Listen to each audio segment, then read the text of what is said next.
designated hitter. Batting eighth, the shortstop, number 0, Corey Bivens. Bivens at shortstop. Batting ninth, the center fielder, number 19, Josh Sensor. And on the mound for the Crusaders, number 16, Christian Ryder. Ryder pitching.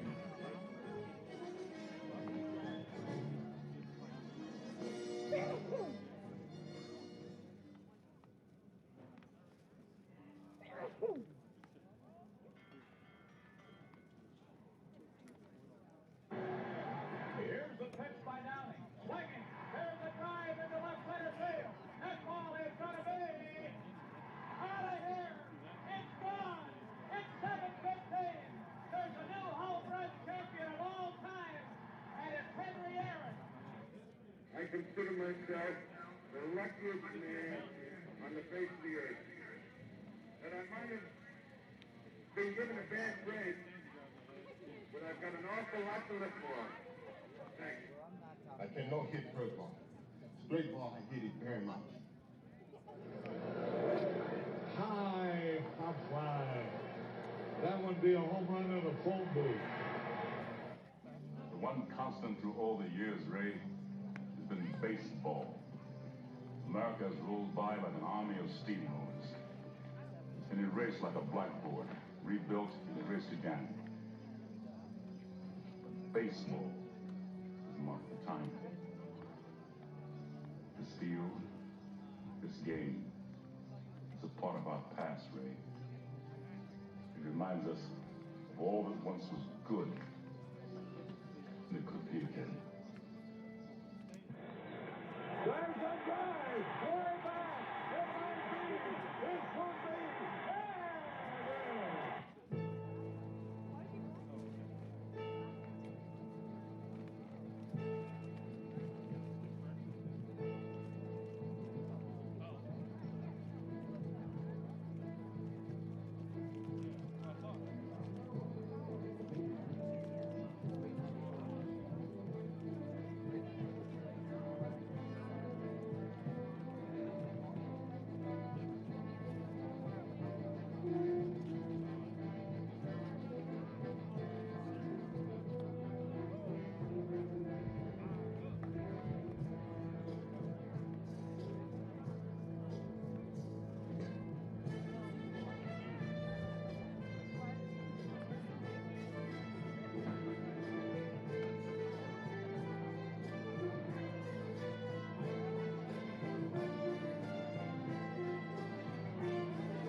Ladies and gentlemen, your North Greenville Crusaders.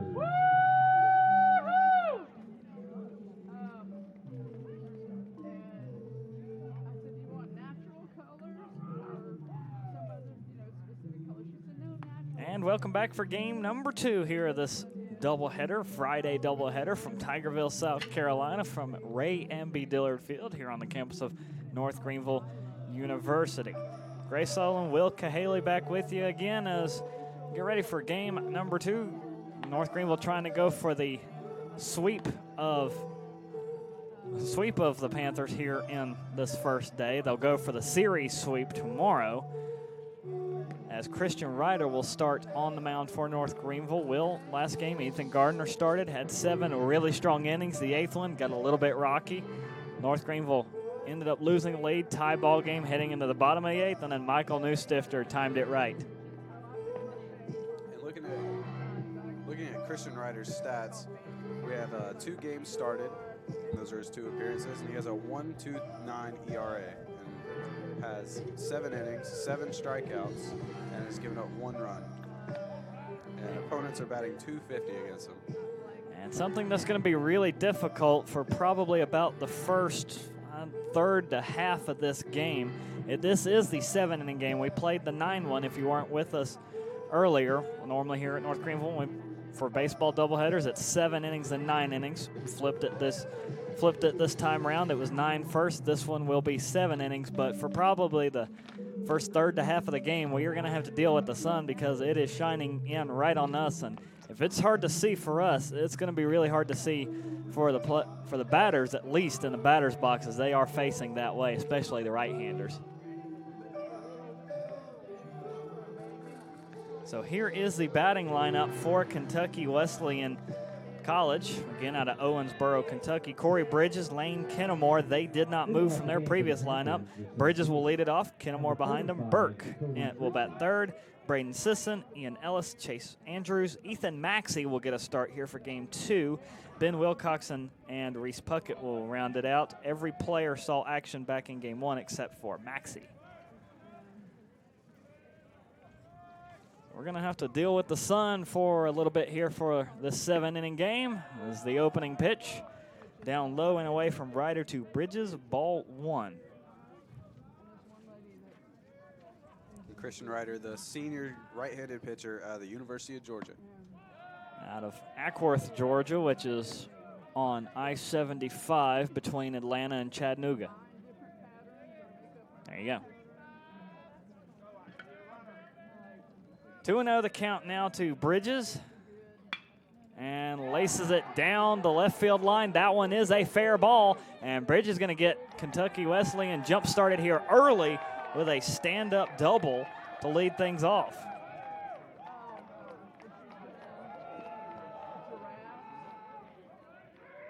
Bridges picking up his 2nd hit of the season. And that's right. The game 1 that Kentucky Wesleyan and North Greenville played, that was the Panthers' first game of the season. So if it sounds like we don't have a lot of numbers for them, that's why. We were referring to last year's numbers back during game 1. That's why Bridges has a .250 average coming into today. That'll improve if he can continue this performance that he's led off with. And here's Lane Kennemore. Stood into the box and then backs right back out. Bridges went 1 for 4 back in game 1 with a run scored. Kennemore went 2 for 4.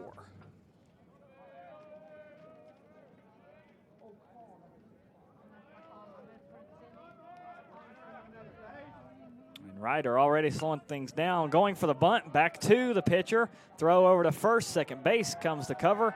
And that'll be 1 out, but Kentucky Wesleyan in business with a runner at third and 1 away. Batting third, the first baseman, number 15. Next up will be Joseph Burke, or Joe Burke. As Burke back in game 1 went 2 for 3, did pick up an RBI. That top part of the order was really the thorn in North Greenville's side. They did most of the damage as you get through Bridges, Kennemore, and Burke. The rest of the lineup, 3 combined hits. Well hit into left center field, and it's going to drop for a base hit. Josh Center out there is going to have to make a play on it, but Kentucky Wesleyan is going to strike first.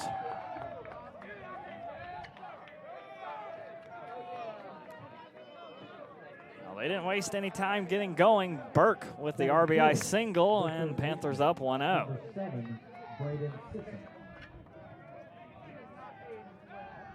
Burke now 3 hits on the day. And that's came into the second game with a .667 batting average, but again, that's only with 1 game played. And Ryder's going to get called for the balk. It looked like he was trying to step off the mound. He ended up half falling, but looks like he started his wind-up, so he's going to get called for the balk.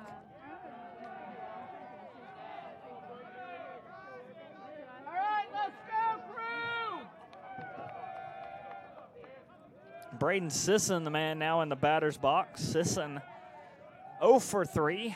Did have a run scored and picked up an RBI. As Ryder going inside 1-0.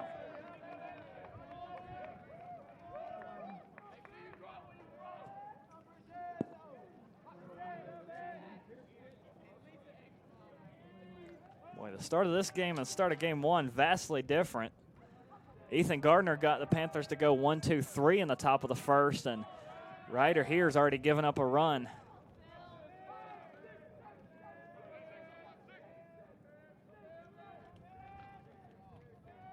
1-0, swing and a miss, strike 1.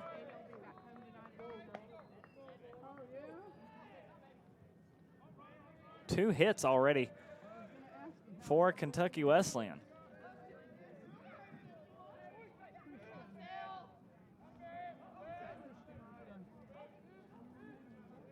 Go, Christian!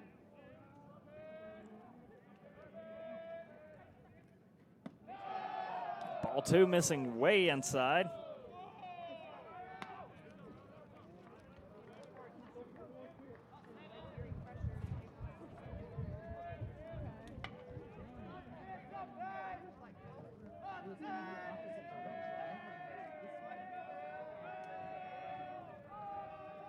Burke over at second. Ryder taking a long time to check over, and they thought about trying to pick Burke off. Something to be noted here, Brady West getting the start behind the plate for the Crusaders. He is catching for Ryder. New Stifter at third, Bivens at short. They did not change positions. Angeli and Holiday at second and first. They did not change either. Josh Center, he came in as a pitch runner back in game 1. He gets the start here in center field for game 2. Slow dribbler over to shortstop. Good play over to Holiday at first. They get the runner at first, and Kentucky Wesleyan pleading the case that he came off the bag. I don't think they're going to win that. 2 away, and Batting fifth, the left fielder. the Panthers with a runner once again at third. So with Josh Center in center field, Octavio, he started in, I believe he started in center field for game 1, moved over to left. He gets a start here in left for game 2. Jeremy Whitehead stays in right. And fouled off the screen to Ian Ellis. 5th batter through already here in the top of the first. Ellis 1 for 4 with an RBI from game 1.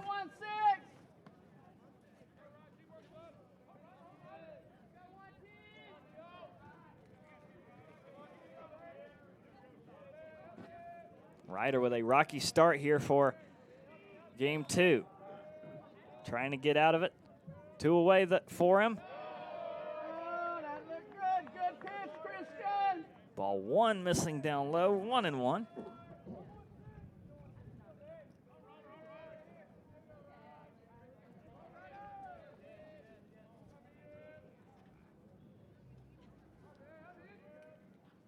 And I'm going to swing past it, strike 2.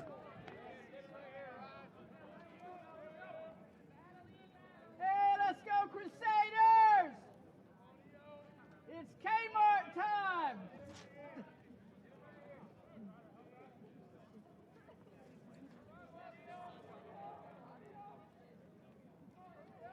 Ryder going very slowly and for good reason. Got him to chase it up top.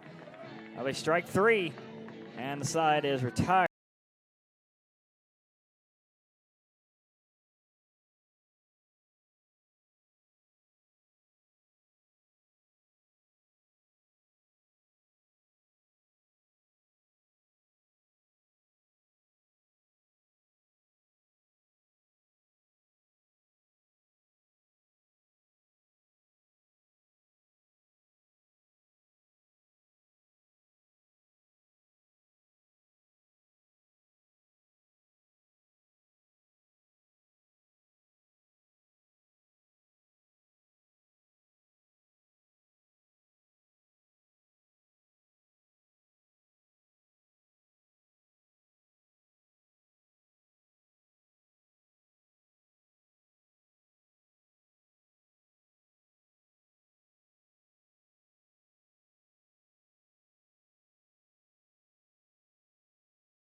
Leading off the game for the Crusaders, the right fielder, number 8, Jeremy Whitehead.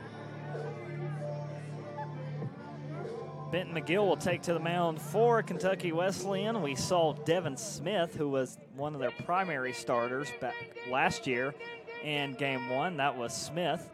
Benton McGill appeared in 12 games last year, and Jeremy Whitehead bounces it off the first baseman on the first pitch.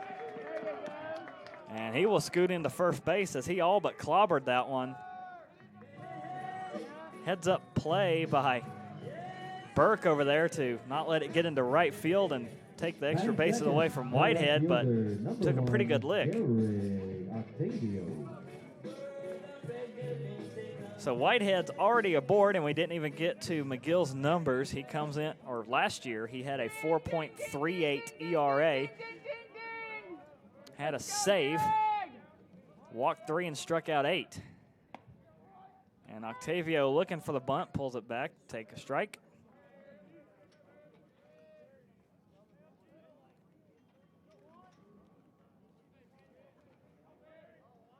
You got this, Gary! Garrig Octavio batting .438 after that first game. And falls behind the count 0-2. And Whitehead, who now stands at first for a few innings at least, he had a batting average over 600 after a home run and a double early in the first game.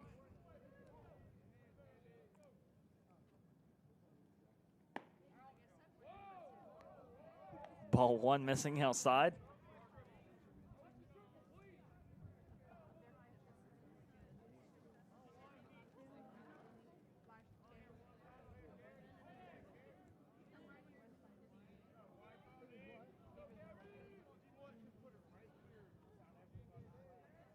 Now the 1-2. And another pitcher almost falling off the mound. Bent McGill spun off. Christian Ryder got called for the balk back in the top half of the inning.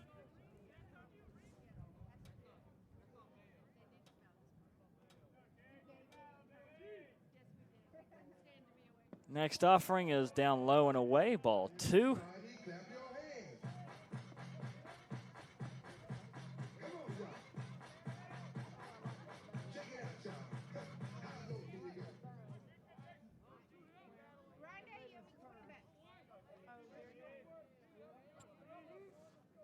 2-2 count to Octavio. Whitehead on first. And 3-2, throw down the first. Whitehead on a pretty big lead over there. He's back safe.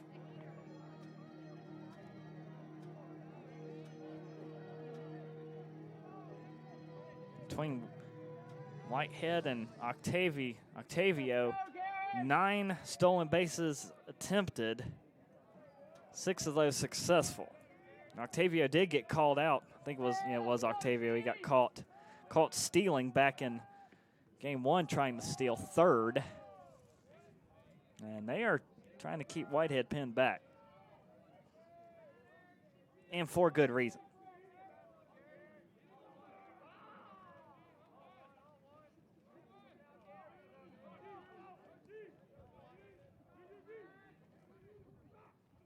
A 3-2 outside will be ball 4. Whitehead down to second. There will be a walk for Octavio.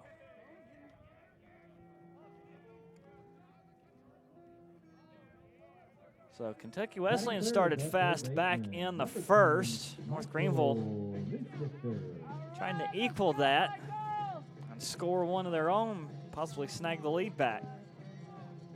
Or take their first lead of the game as Newstifter will come up. Michael Newstifter, game 1's player of the game, as he went 2 for 4, 4 RBIs, had a 3-run home run that broke the game open in the bottom of the 8th and pretty much sealed the deal for North Greenville. First offering to him, strike 1.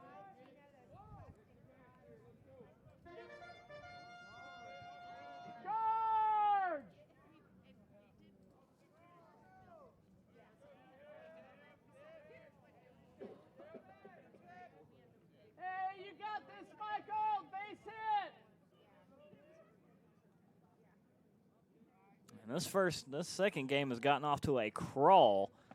The Newstifter chases up high, strike 2.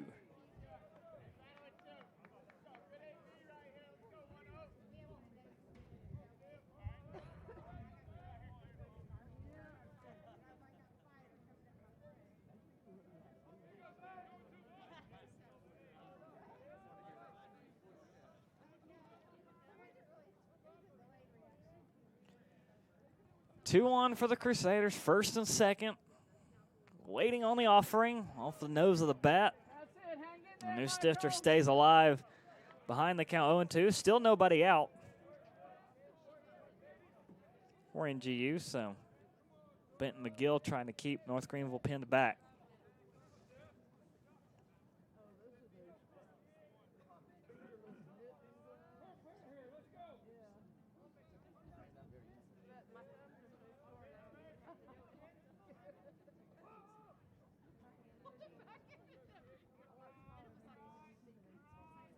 And chases after it on the 0-2, strike 3. Newstifter goes down. First out here in the bottom of the first. We'll turn things over to Jordan Holliday, Number 21, Jordan. who was the only starter for North Greenville back in game 1. Holliday did not record a hit as he went 0 for 4, batting .321 after that first one. Come on, Jordan, you got this.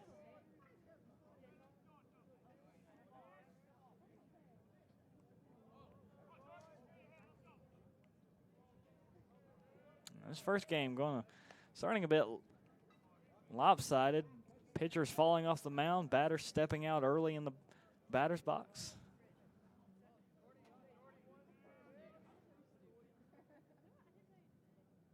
Offering to Holliday. Curves inside, but doesn't curve enough. Ball 1.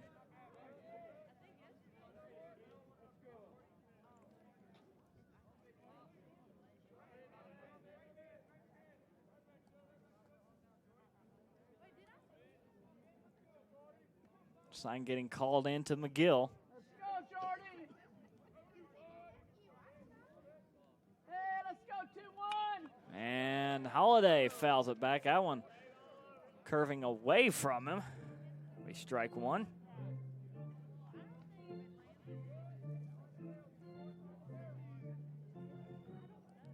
It'll be good and bad when the sun does finally set. It'll be good because it's out of our eyes and we can see, and now the batter's eyes and they can see, but it's going to get real cold once that sun does go down.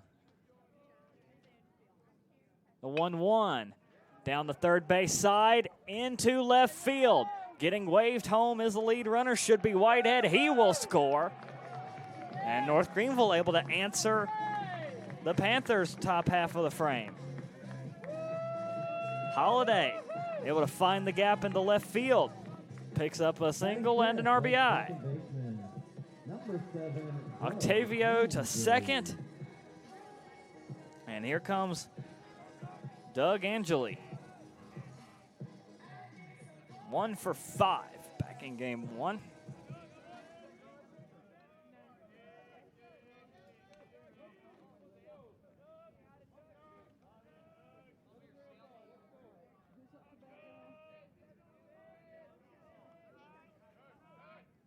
Now, first offering, driven over into right field, going back to the warning track. The right fielder, he makes the grab, tagging, and heading to third is Octavio.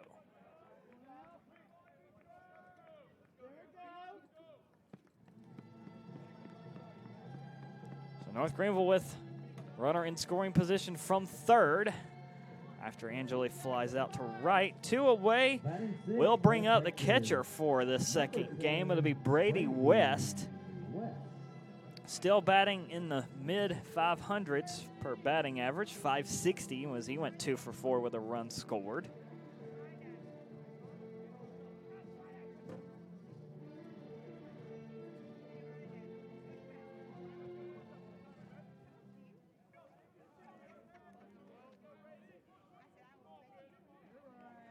He'll jump in the left-hander's batter's box. 2 away, and we are tied up at 1.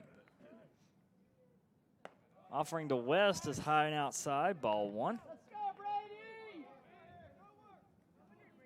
And Gray, we mentioned in the first game the experience that Kentucky Wesleyan has with every starter but 2 being seniors. However, in the North Greenville lineup, Brady West is the only senior in this lineup. Now, there's been a good bit of turnover here per this North Greenville squad. Ball 2 misses high or low and inside. But Coach Powell's done a good job of keeping the squad, keeping the turnover damage limited to a minimum, and getting these Division I transfers in, and able to find some local talent from here around. Talk about John Michael Fail. He's from just down the road in Bowling Springs. But the ability to snag those transfers, that carries a lot of the experience there. West swings past it. It'll be strike 1.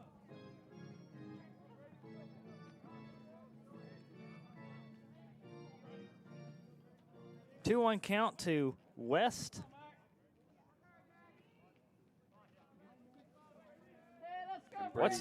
Brady West, the transfer out of Indiana Wesleyan University. And he'll swing by that one, 2-2.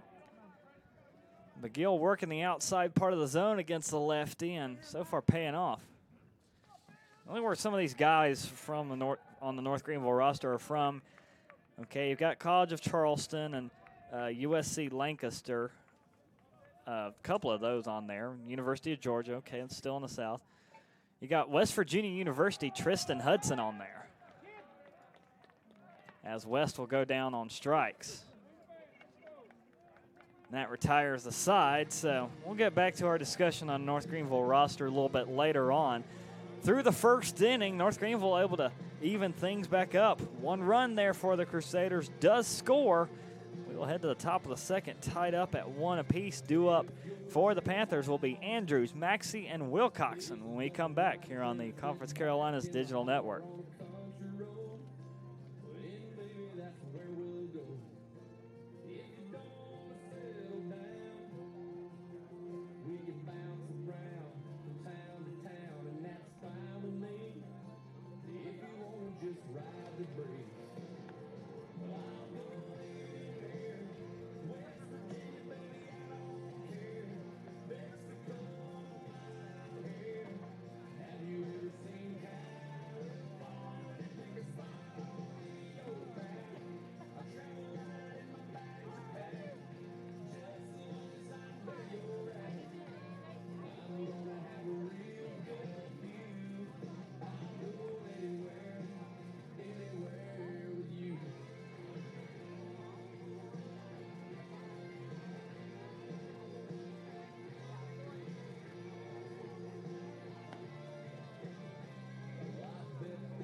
Leading off for the Panthers in batting sixth, the designated hitter, number 34, Chase Andrews.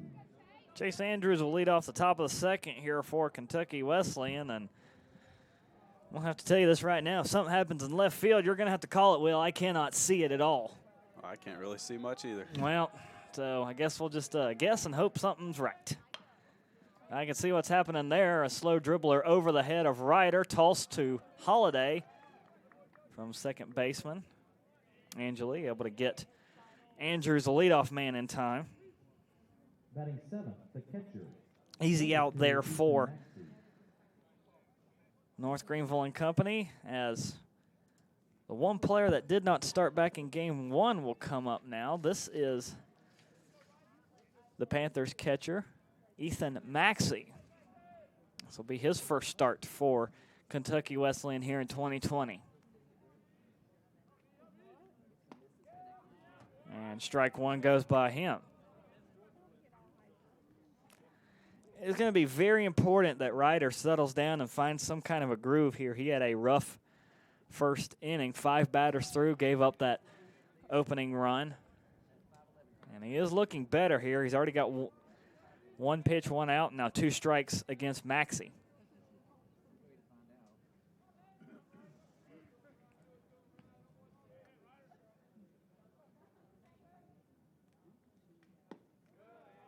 Ball 1 will miss downstairs.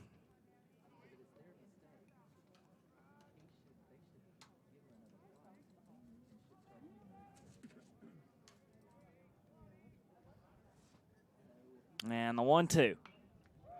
Popped up foul. That one out of here backwards.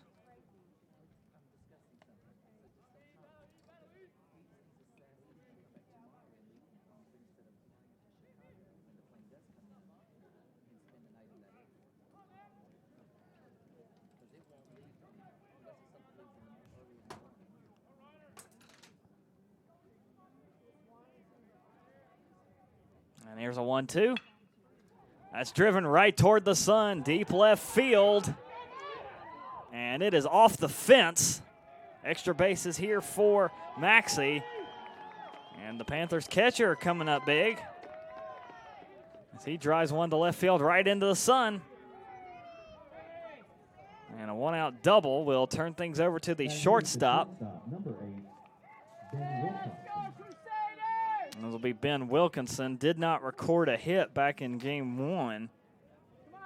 Went 0 for 3 and then was eventually pitch hit for by Jordan Blick.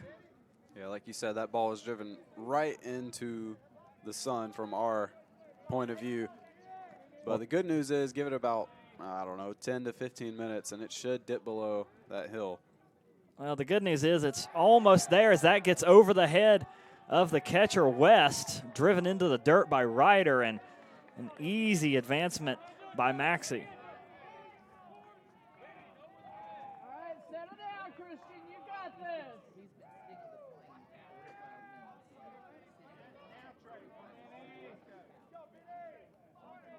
job, kid.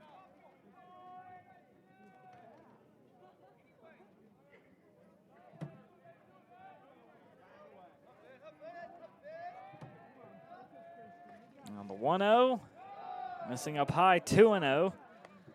There into the shortstop, Wilkinson. You got this, Christian. You got this.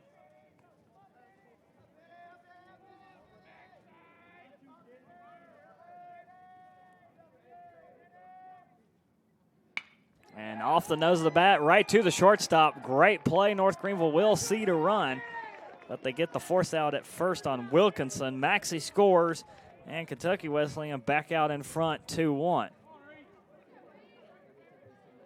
Batting ninth, the right fielder, number 42, Reese Puckett.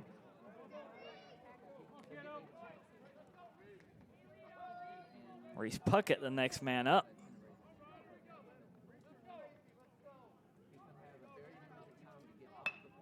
And he swings at the first pitch, drives it into right field.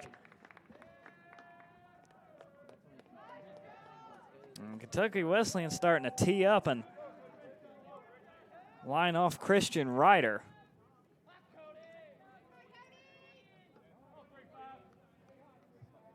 The center fielder, number 35, Cody Bridges. As Corey Bridges will get a second at bat here in the second inning.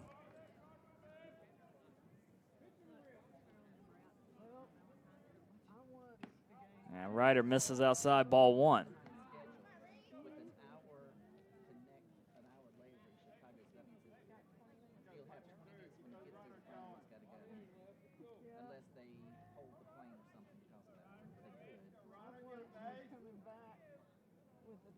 And the 1-0. Ryder does find the zone, strike one.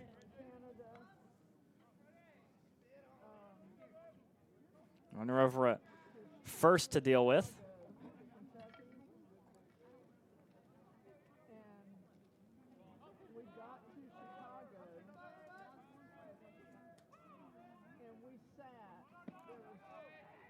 Ryder again misses down low. Ball two. Ball two.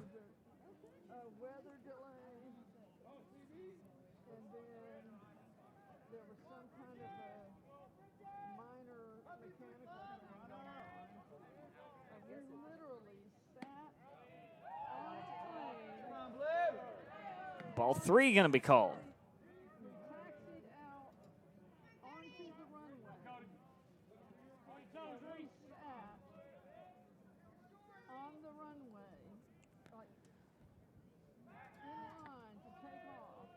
Ryder going to check over at first. Nothing doing over there against Puckett. One run already on 2 hits for Kentucky Wesleyan. They have 4 so far through game 2. And Ryder will walk Bridges.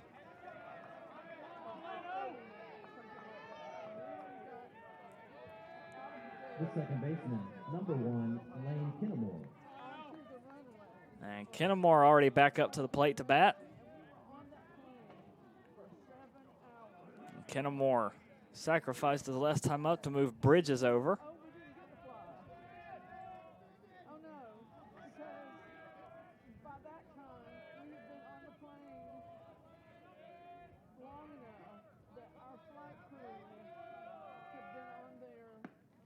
As Ryder fires in for strike one.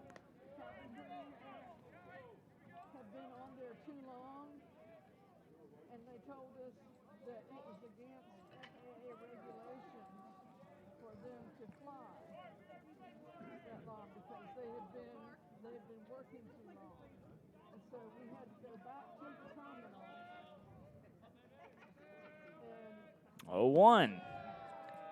Misses downstairs, ball one. Not sure if it's the wind that's now blowing in pretty consistently and strong from right field. I feel like it would help Ryder, but he is having some command issues once it gets to the edge of the batter's box. It's not enough elevation. 1-1. Downstairs again, ball two.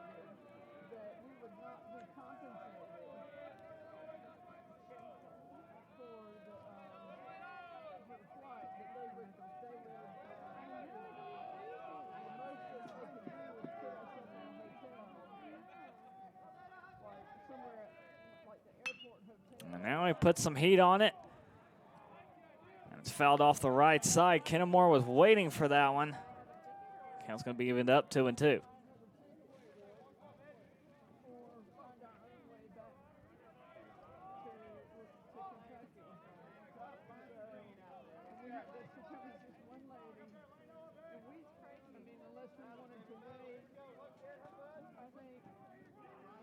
A long stare down to the catcher and to Brady West here from Ryder.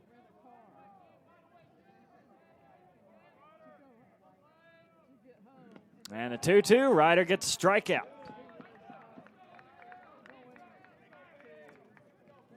That will retire the side for Kentucky Wesleyan, but not before 1 run scores on 2 hits, no errors, 2 left on base for Kentucky Wesleyan. They retake the lead 2-1 as we'll make our way to the bottom of the second inning, see if North Greenville can respond again. This time with the bottom of their order, Dawson Price will lead it off. Corey Bivens and Josh Center due up for North Greenville, trailing 2-1 against Kentucky Wesleyan here on the Conference Carolinas Digital Network.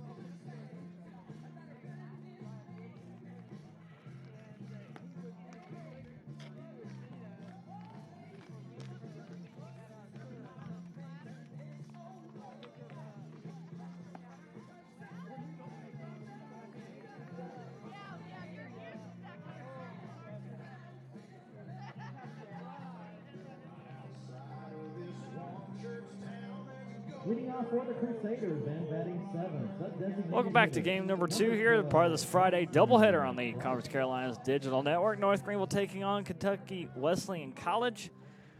North Greenville already has one win against the Panthers, trying to sweep the day against them and take the series win. They'll go for the overall sweep tomorrow afternoon.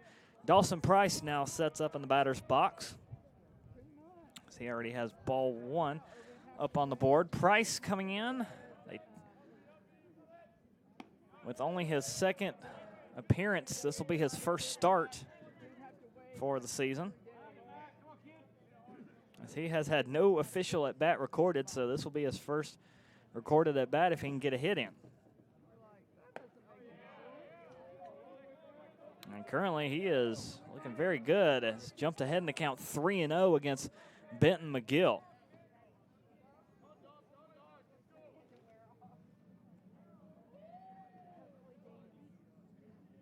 And trying to avoid the 4-pitch walk, McGill does. Gets it in for a strike. Corey Bivens on deck. Josh Center after him. That will complete the batting order for North Greenville. Benton McGill pitching. Ethan Maxey catching for him, as he gets Price to chase strike 2. The infield with Sisson, Wilcoxon, Kennemore, and Burke. Ian Ellis, Cody Bridges, and Reese Puckett from left to right for the fielding lineup for Kentucky Wesleyan.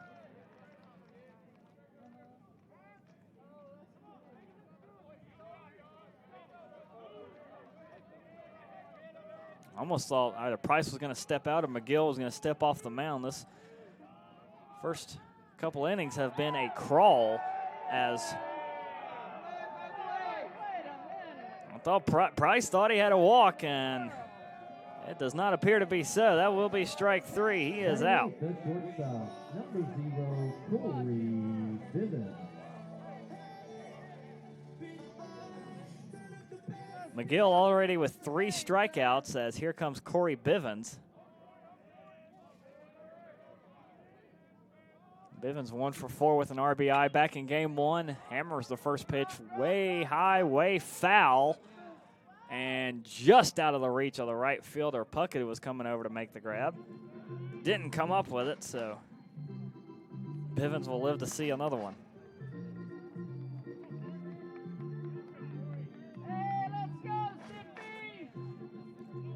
Now the sun is well behind the hill off in the west. The lights have come on here at Ray and B. Dillard Field, as we still got about at least 5 more innings of baseball as we make our way into the evening.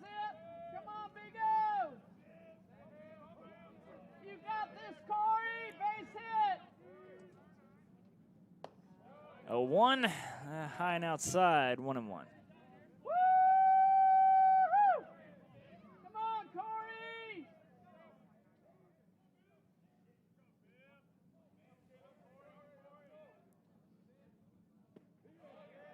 Held off it as it dropped out beneath him, ball 2. Hey, you got this, Corey! Base hit! Third base playing in, Sisson over there. Third base playing in Base hit! on the edge of the third base side.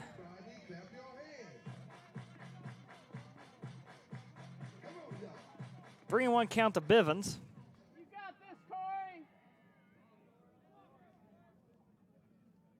And the hitter's count as he drives it high and deep to left field, back to the warning track, and it is see you later. Gone.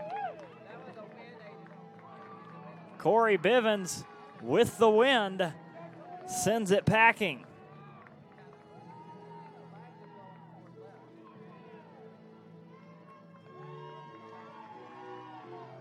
Now we've seen left field be very, very friendly to the hitters here today.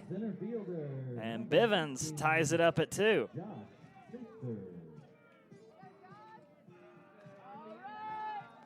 Josh Center, last man in the order, and he's up now. Center got an at-bat coming in to pitch hit for Aaron Adams. Did not record a hit. He went 0 for 1. Gets a start here and takes ball 1.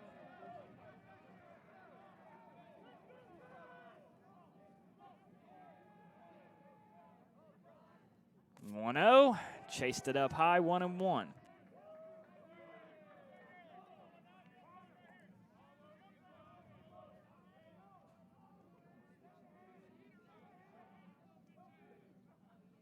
Or 1-1, fouled back, strike 2. And that one's going to roll down the netting and fall back down. Yeah, that's one of the new improvements here at Ashmore Park is overhead netting. So fans are always protected by the netting. 1-2, chased after it. That'll be strike 3.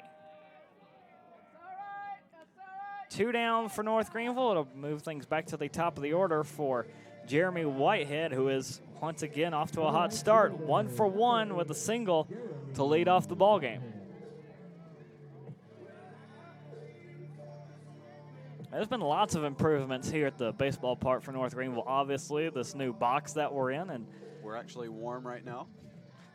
Not freezing cold. That's a good thing.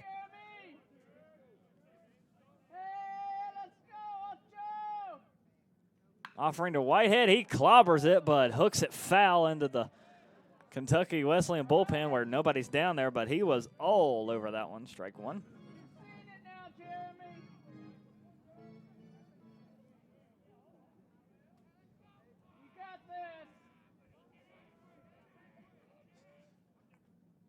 And the 0-1, McGill lost the handle on that one.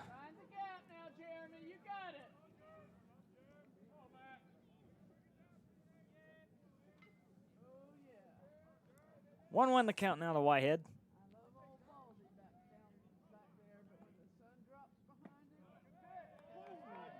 And a called strike 2. Hey,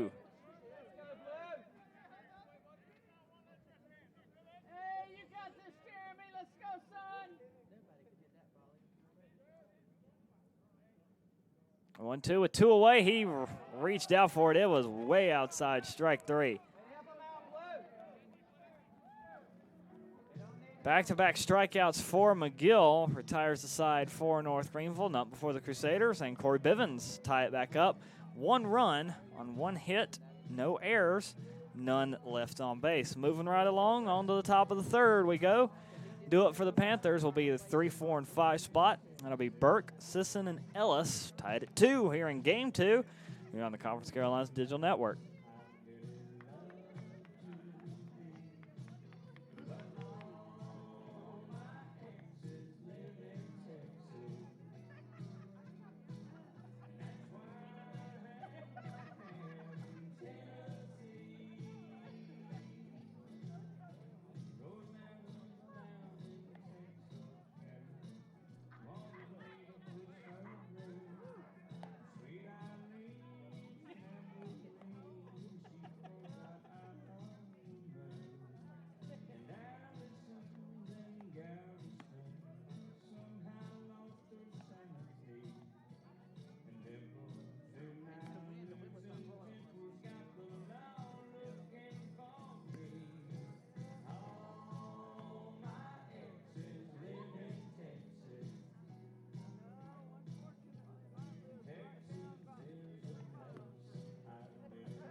Leading off for the Panthers, the first baseman, number 15, Joe Burke.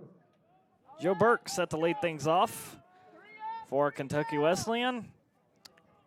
Every time a team's been out the bat, they've been able to score at least one run. Christian Ryder, who has had a rough first two innings, still trying to settle in and find a rhythm.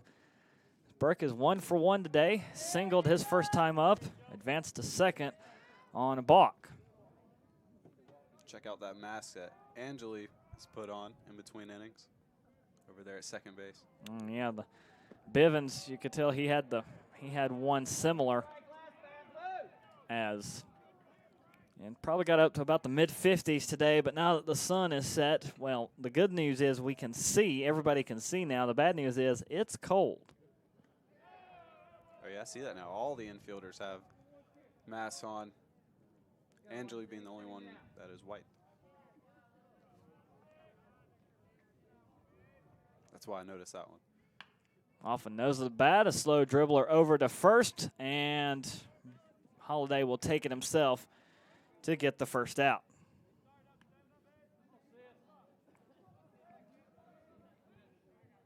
So a good start to this inning for Ryder. As Braden Sisson, next man up, he is 0 for 1. He grounded out to Corey Bivens at short.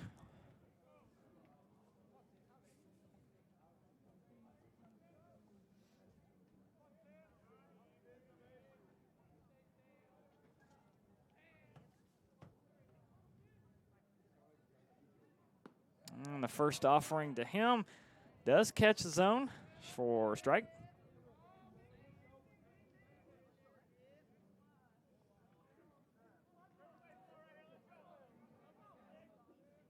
One. Make it 0-2. Nice little pitch there by Ryder. I'm going to chase it going down low.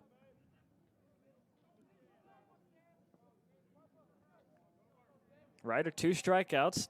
Got a strikeout in the first, got a strikeout in the second, and off his glove, right to the second baseman, Angeli, and over to Holiday at first. Good play by the North Greenville second baseman. Because you can see, actually, I don't know if that caught Ryder on the way by or if it caught the pitcher's mound. Either way, good adjustment. Those hops can be tough to play sometimes.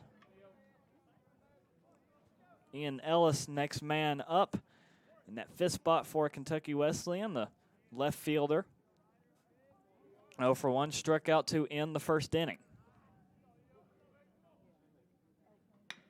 And he'll swing at the first pitch. A 3-hopper to Bivens at short. Has to Hail Mary it over. And Holiday caught it, but was off the bag. That will go down as a hit. I see the H light up. So Ellis will pick up the hit. And the inning will continue for the Panthers. The designated hitter. Yeah, that ball just put in a place where only Jeter could make that play. Yeah, that would have to be a Derek Jeter type throw over there. It's kind of in that no man's land spot at the deepest part of that left side of the infield. Well, here's Chase Andrews. He's back up. He's 0 for 1 today. Pops it up shallow right, foul territory. And that one escaped.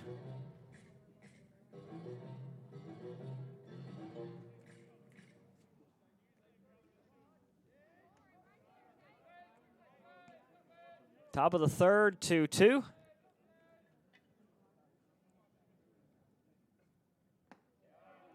And strike 2 finds the zone against Andrews.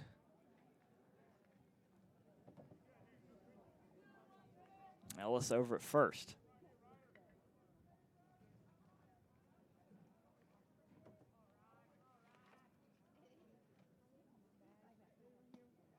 Ryder trying to pick up the strikeout on the chase. Brady West having to go down to smother it. 1-2.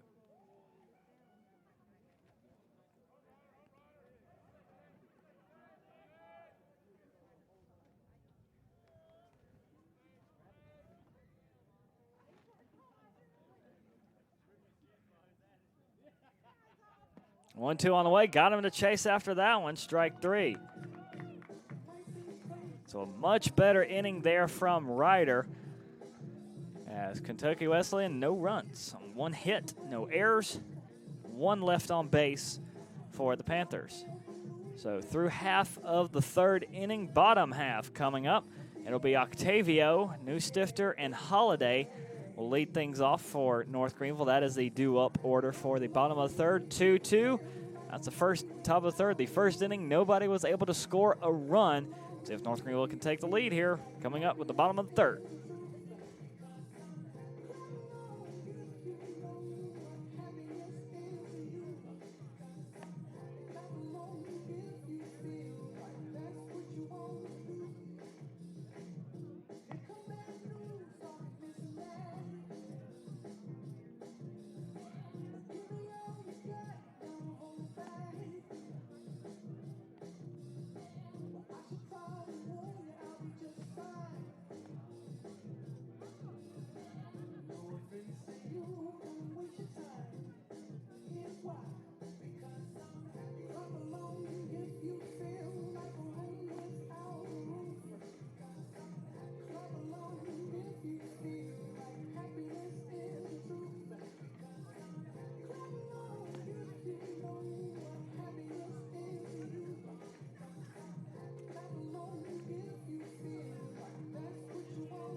Leading off for the Crusaders, the left fielder, number 1, Gary Octavio. Garrick Octavio will lead off this inning.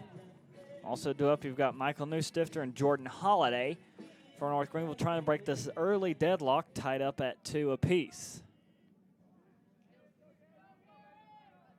Octavio walks his first time up and watches ball 1 go by.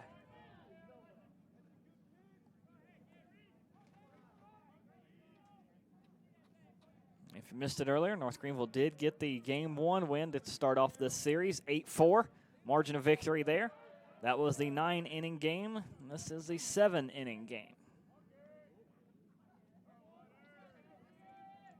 North Greenville 6-1-1 on the season. Kentucky Wesleyan, that was their first game, so they are 0-1 and can pick up their first win here in about the next 4.5 innings or so.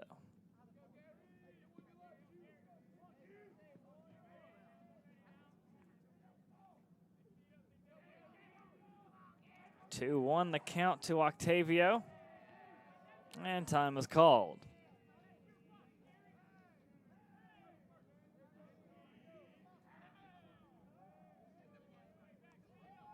Between Whitehead, Octavio, and Newstifter, this top of the order for North Greenville, they had 12 team hits back in Game 1. Whitehead, Octavio, and Newstifter had 4, had half of those, had 6 of those 12. So lots of production coming from the top half of this order, or the top third of this order, really. The 2-2, swing and a miss, strike 3. And McGill has been lights out on the mound. Apart from the home run to Bivens, and he had a rough first inning too. That is his 1, 2, 3, 4, his 6th strikeout already, and we're not even through the 3rd.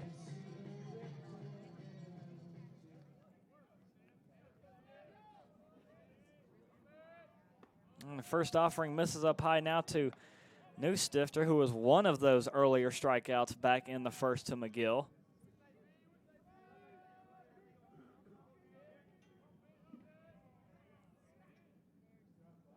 And the 1-0. Checked him up inside, 2-0.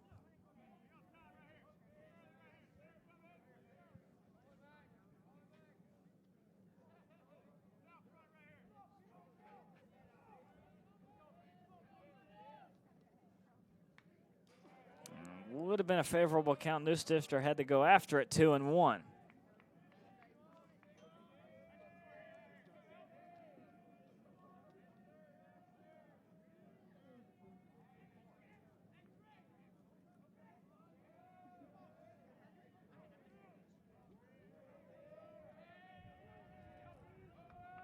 2-1 on the way. Check swing. And it gets over to the third baseman. Sisson handles it. Flings it to Burke. And that is it for Newstifter on that drive.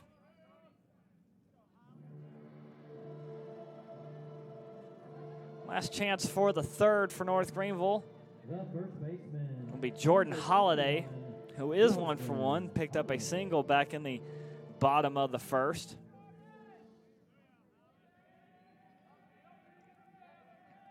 That was his first hit of the series, went 0 for back in game 1. Chases up high, ball or strike 1.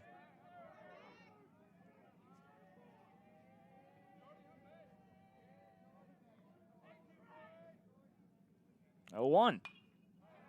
And fouled off the right side to put Holiday behind 0-2.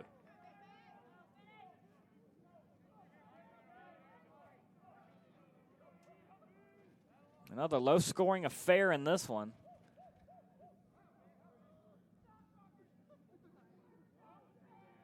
The 0-2. And just did catch a piece of it. Fouled it off the catcher's mask, did Holiday. Maxey had to just about duck out of the way. It did catch his mask on the way by. And it's got to be a scary feeling as a catcher if you even just feel something whisk by you. Count still 0-2, and Maxey taking an extra moment to get the signal in from the dugout.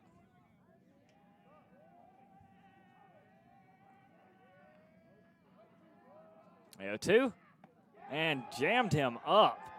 That was mean, and it's going to be another strikeout for McGill. North Greenville goes down in order. First time they've done that in this game. 1, 2, 3. No runs, no hits, no errors, nobody left on. Through 3, heading into the top of the 4th. Deadlocked at 2, and the bottom of the order due up for Kentucky Wesleyan. It'll be Maxey, Wilcoxon, and Puckett when we come back here on the Conference Carolinas Digital Network.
Leading off for the Panthers, the catcher, number 2, Ethan Maxey.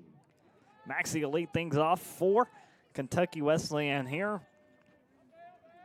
First 2 innings, that has contained all the offense so far as Christian Ryder starting to settle in some for North Greenville now.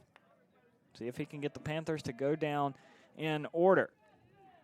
First offering on the way, and Maxey has to get out of the way in a hurry. Ball 1.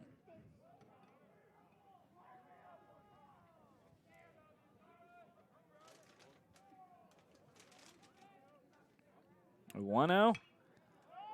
Now popped up over to the right side. This one might be playable to the fence and just out of the reach of Jordan Holiday.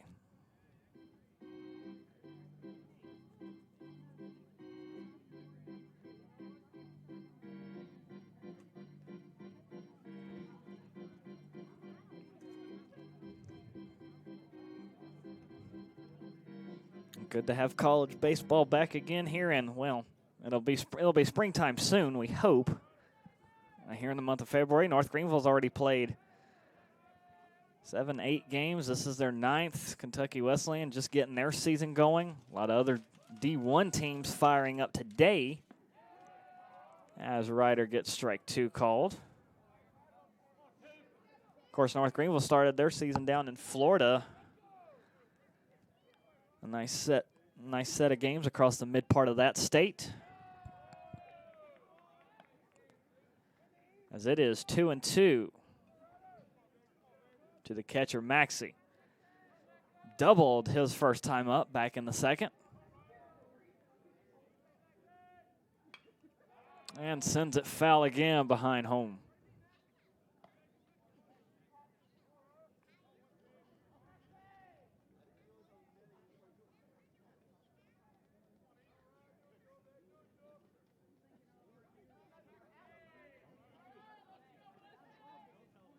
And 2-2.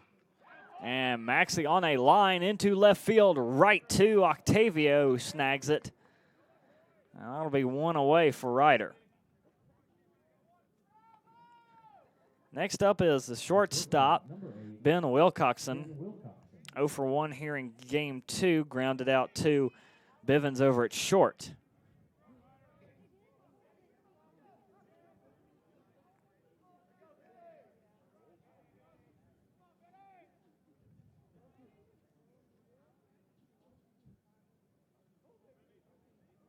First offering to him is outside, ball 1.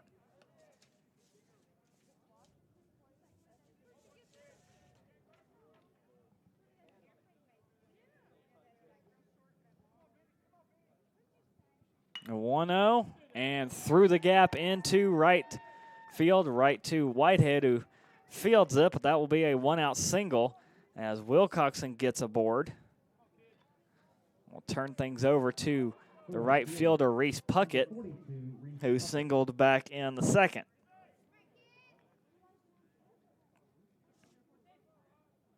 Coming into this opening series doubleheader, North Greenville is coming off about 5 days worth of rest after the series against Bellarmine, the number 17 team in the country. North Greenville nationally ranked as well, inside the top 10 for Division II.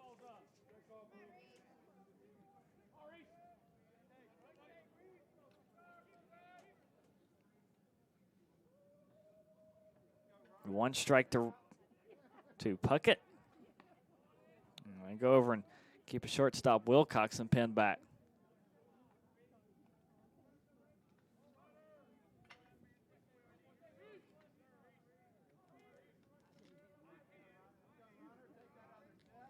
And the 0-1. Down and in, ball 1. Their pitcher gets that call.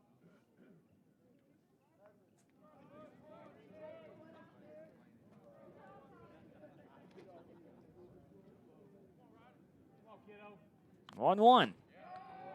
Steer right 2.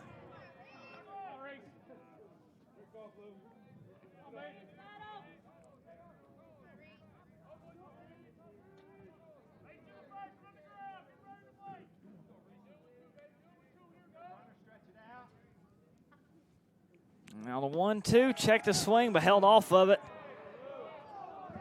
should be in the dugout, Blue. Wake up.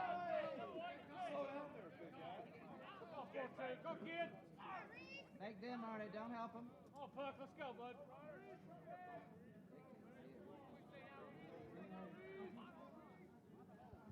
Let's try it with again, an even count. Fouled away.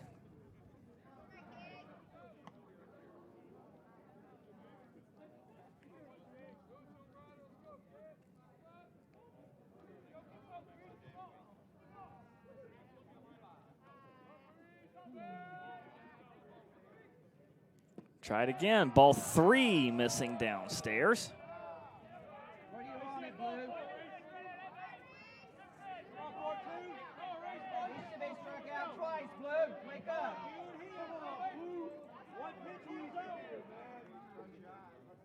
And a full count to the right fielder for Kentucky Wesleyan. Runner goes. There'll be a high throw down to second. He's out. Both of them are out. Yes, sir. Yeah. And the strikeout is recorded against Puckett. And North Greenville also able to snag Wilcoxon, trying to steal the base. Excellent job there and execution by North Greenville, able to record those pair of outs. No runs on one hit. No errors, one. Well, actually, none should be left on base when it's all said and done for Kentucky Wesleyan there. Move on to the bottom of the fourth. Right about halfway through this 7-inning one as we have Angeli, West, and Price due up for North Greenville, still tied at 2.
Leading off for the Crusaders, that's second base. Tied at 2 here as we come back on the Conference Carolinas Digital Network. Kentucky Wesleyan 2, North Greenville 2. And to clear up that last sequence of events, Puckett did strike out swinging to retire this. Actually, that would have been out number 2. Wilcoxon was stealing second on the strikeout. He was called out on stealing, and also there was some interference on that play, so that is what caused that rather strange double play, but North Greenville had to pick up a pair of outs and get out of what could have been some growing trouble. So here is Douglas Angeli, next man up for North Greenville here in the bottom of the fourth. And facing a 1-1 count from Benton McGill.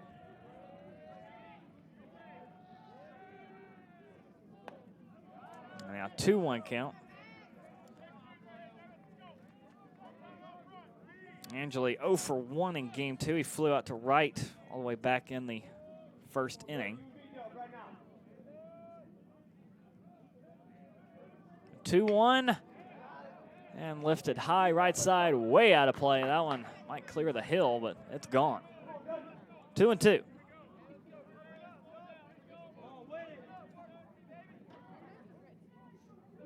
And Gray, look at this setting we have with the sunset. Absolutely beautiful. It is rather nice, just cold. Well, feels good in here. Well, yeah. Once we get out of here, oh yeah, it's gonna be. Yeah, I'm pretty happy with this setup we have now. As you can see behind home plate, many of the fans have blankets out, so they were prepared.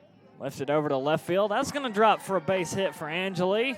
Takes big turnaround first, and he is aboard. Second hit of the series overall for him. And the leadoff battle there against McGill pays off in favor of North Greenville. He'll be aboard with nobody out.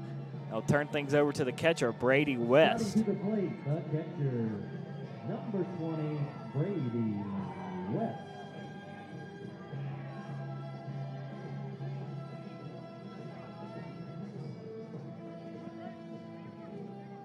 And arguably, I would say he may just have the best walk-up music here today.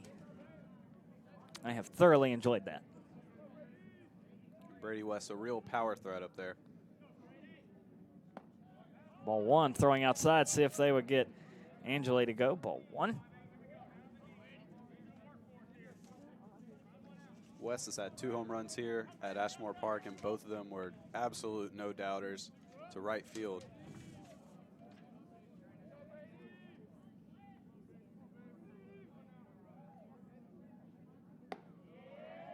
All the way from Rockford, Illinois. worked a 2-0 count already.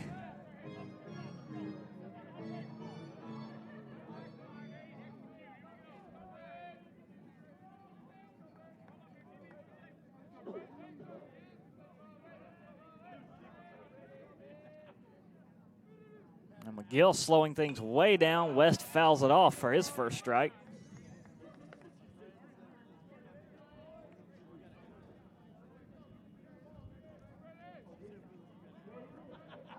And now the scary thing is, after that foul ball, I'm pretty sure I hear a car alarm. An actual car alarm. Yes, that is an actual one. Yeah, that's not a joke. I hear an actual car alarm. Close play over at first. Angeli kind of tempting fate over there. Gets back in time.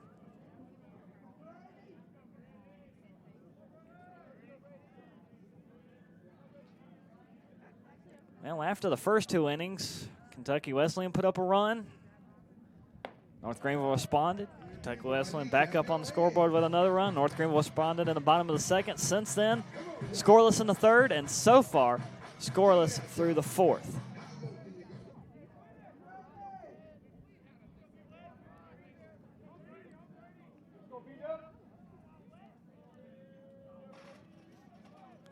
Favorable count to West, 3-1. And he'll get walked. Be a walk to West and put 2 on for North Greenville with nobody out. And now Dawson Price have a chance to do some damage here. 0 for 1, struck out to lead off the bottom of the second. And here comes a meeting to McGill.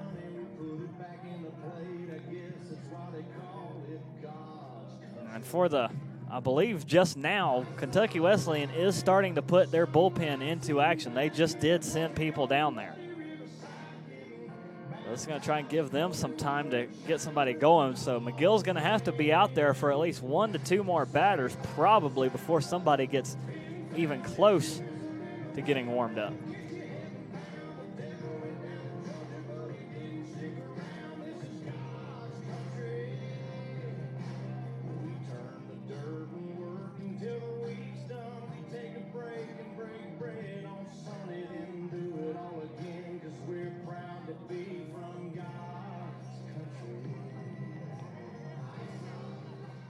Now meeting's going to break up, so they will leave McGill out there, so let's see what happens.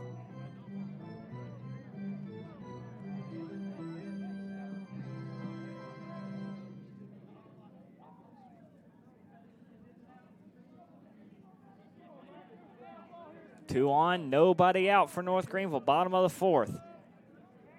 Trying to find a way around McGill.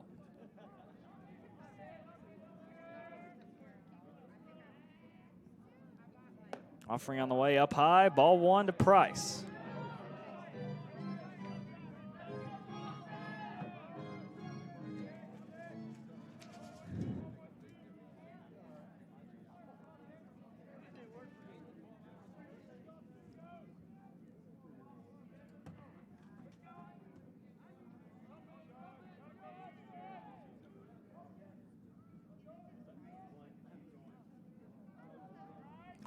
After checking second, make it 2-0. Price picking up what should be, yes it is, his first start this season. Did play in another game, more than likely in a pitch running role as he has, as coming in, he does not have a listed batting average yet. So getting some plate time, some batting appearances there, some at-bats. 2-0, just fouled off, 2-1.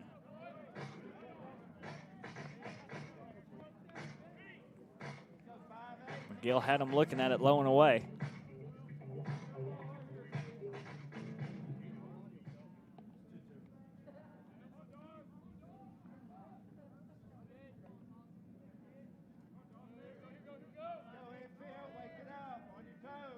And McGill slowing things down again, waiting. Long check over to second. Throw to the plate, and Price way out in front of that one, strike 2. No chance.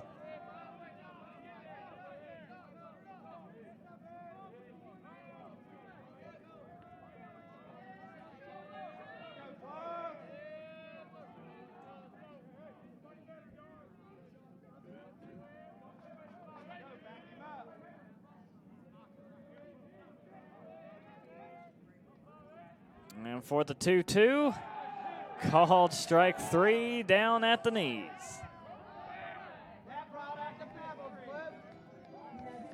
And the strikeouts continue to rack up for Ben McGill. 2 in the first, 3 in the second, 2 in the third, and his first one there of the fourth.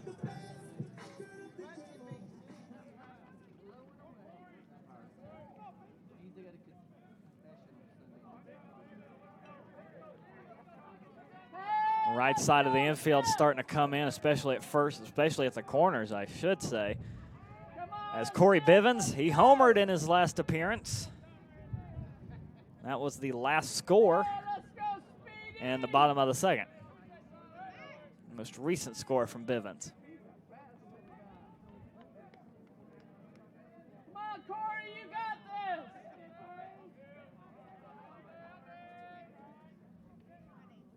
Throw the plate, breaks into the zone, strike 1. Gray, I'll tell you what, any ball hit to left field will be heavily assisted by the wind. Yeah, it is now shifted from right to left. If it's down the line, it's more than likely going to push foul at this point.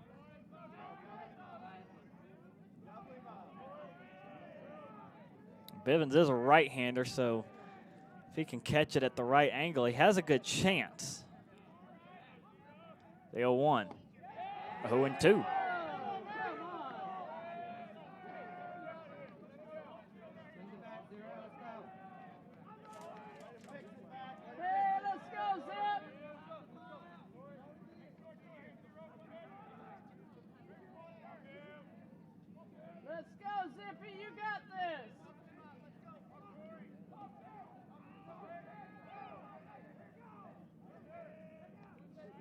And on the 0-2, strike 3, Bivens goes down. Back-to-back strikeouts for McGill after giving up a single and a walk. And the last hope of the inning for North Greenville will be Josh Center, who struck out back in the second.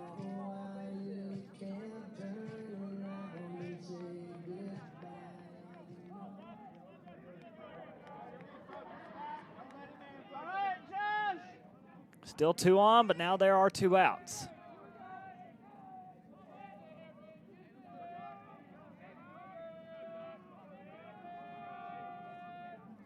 And the offering to Center. Strike 1. Take it down to Georgia, Josh.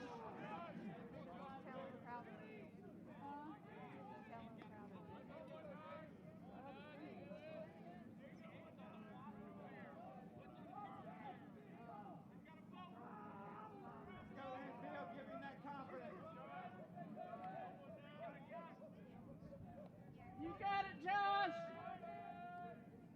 On the 0-1, off the catcher's glove, loses the ball. Double steal there for North Greenville. Both runners move up as Maxey had it bounce off the webbing of his glove, lost it as it went down the first base side.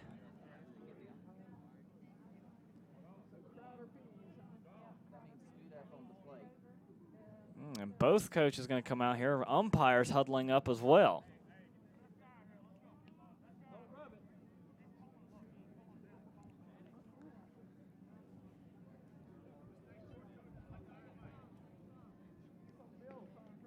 I think Maxey saw the double steal, tried to reach out to catch it early and throw it down to third and missed it, and it got the home plate umpire. Well, the North Greenville trainers out there to make sure he's going to be okay.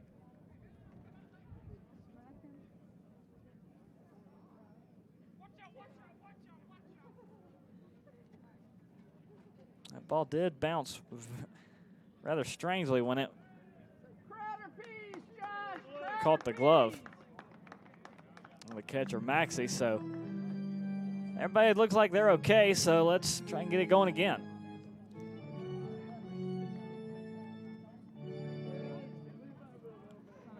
1-1 count to center with 2 away. Runners now at second and third. Have some Crowder peas, Josh.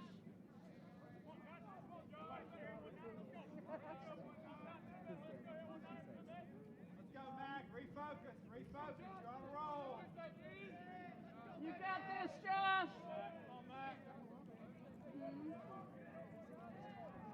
North Greenville trying to retake the lead, tied up at 2 apiece. Offering to center, lifted high, deep left field. Will it stay foul? Will it stay fair? And it goes foul. He clobbered that one. And like we said earlier, anything down that line, that wind's going to push it way foul. Now, center did that about 2 hours ago. It might be okay.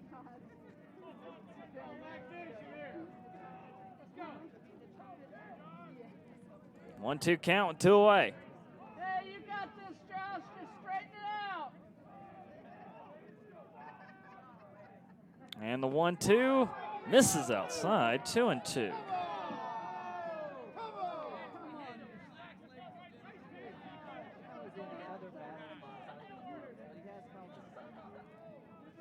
Don't give him that pitch, Josh. Drive it. Hey, you got it, Josh.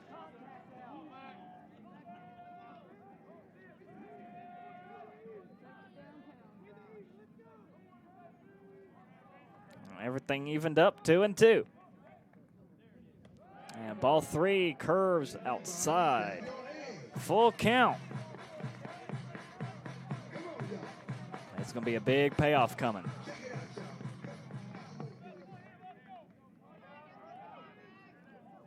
Full count, 2 away for Josh Center, the North Greenville center fielder.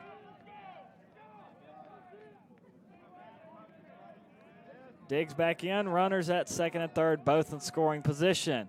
Big lead from Angeli, and center swings and misses. And that will retire the side. North Greenville lets one get away there. No runs on 1 hit, no errors, and 2 left on base. Well, that could have been the go-ahead run.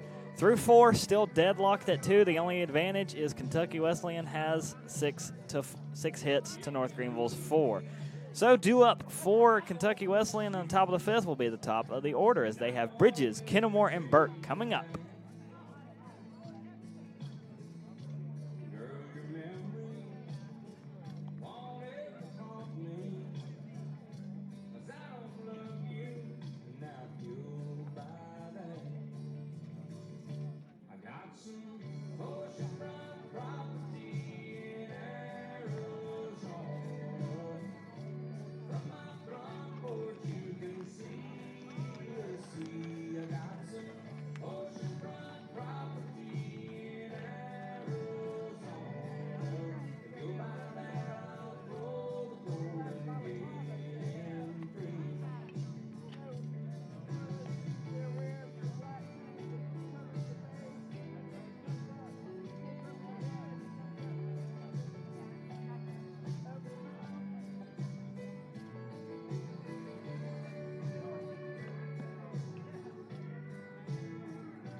Leading off for the Panthers, the center fielder, number 35, Cody Bridges. All right, let's go, crew. 2-2 heading into the top of the 5th. Not much time left in regulation, that is, for this 7-inning game. 3 up, 3 down. Otherwise, we could be looking at even more extra baseball as Cody Bridges fouls it off down the third base side. Bridges already has been a busy man here in game 2. Doubled back in the first, has a run scored. Walked his last time up in the second. Let's go, Christian! And these first 3 batting order spots have been a huge problem for North Greenville. They were a menace back in game 1. As Bridges, Kennemore, and Burke collected five of their team's 8 hits, and Bridges goes down. Right on the ankle in the batter's box. And it's never comfortable when you foul it off your foot, and it looks like it caught him in the lower right leg.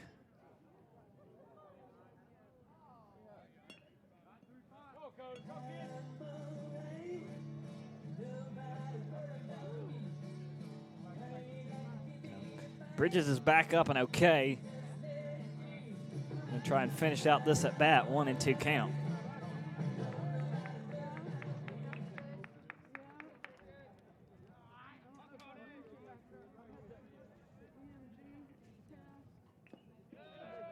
Ball 2 missing downstairs. Christian Ryder's still out there. Talked about his struggles for the first 2 innings. Has settled in quite nicely. A few strikeouts scattered here and there, and he's going to get one here.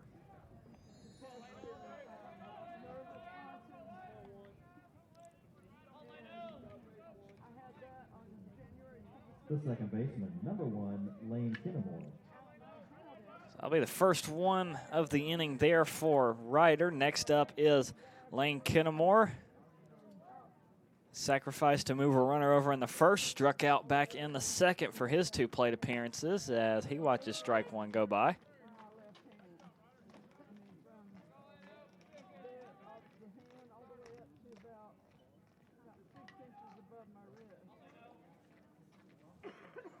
And the 0-1 will make it 0-2.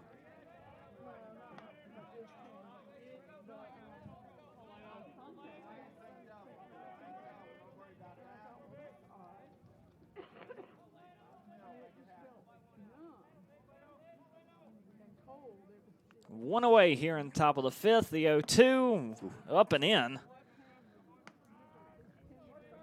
Look out.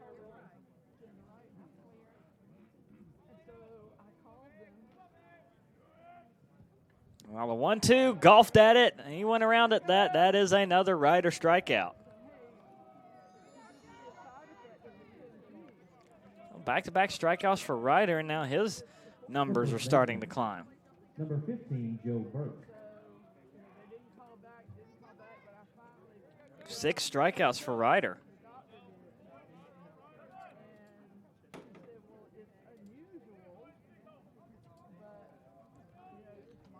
This game's been very even so far. Foul ball, just foul down the left side off the bat of Burke. Very even as both pitchers gave up a couple runs in the first 2 innings, and since then, they've both been cruising.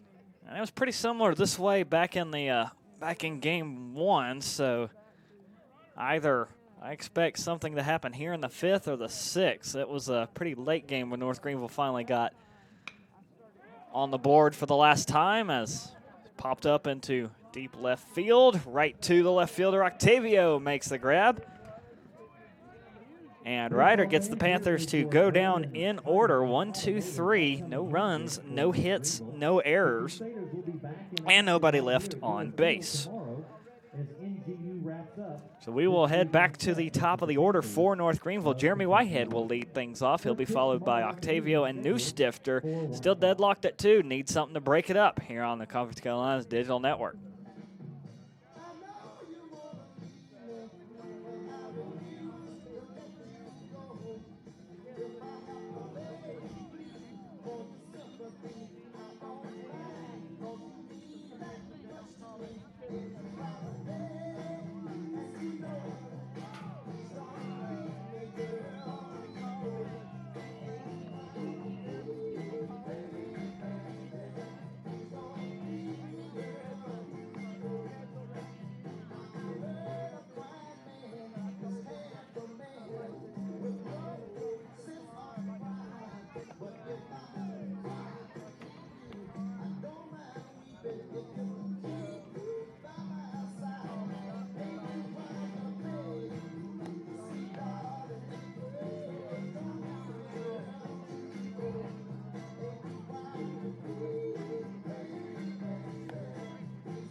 Your attention please, now pitching for the Panthers, number 19, Ike Spicer.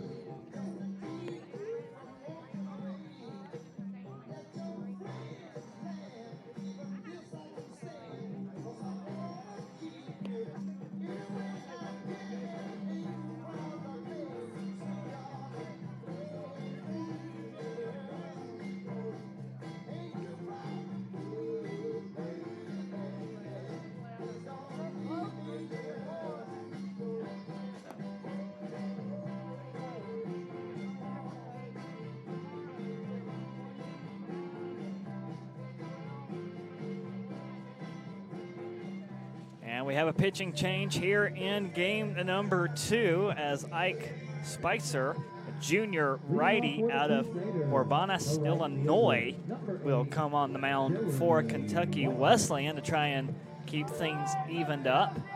The day is done for Benton McGill as he will go 4 innings pitched, 4 hits, 2 runs, both of them earned. Walked 2, struck out 10. Yes, 10 strikeouts.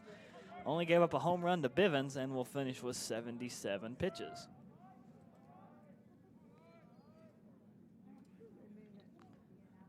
And Jeremy Whitehead will face off against Spicer.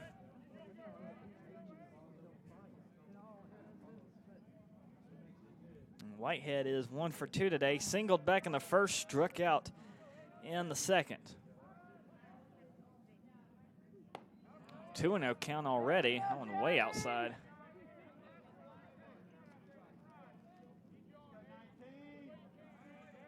Start to wind down here in this second game of the day. Game 3 will be slated for tomorrow as strike 1 finds its way inside. North Greenville will again be taking on Kentucky Wesleyan College tomorrow. And that will be a 1 p.m. first pitch on February 15th, Saturday. And they have 3 days off before they take on Queens. As ball 3 skips off the glove of Ethan Maxey. A couple more home games there with Queens and Anderson. That'll be a good game. That's always a good game.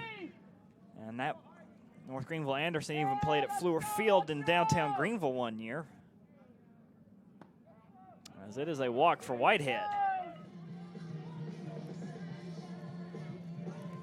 And then the first conference series of the season for North Greenville comes up starting February 21st. And North Greenville's going to have to make about the 6-7 hour trip down to up to Barton College, I should say. That's all the way out in Wilson, North Carolina on 95. Let's go, Gary! Hey, let's go, G! Ball outside to Octavio.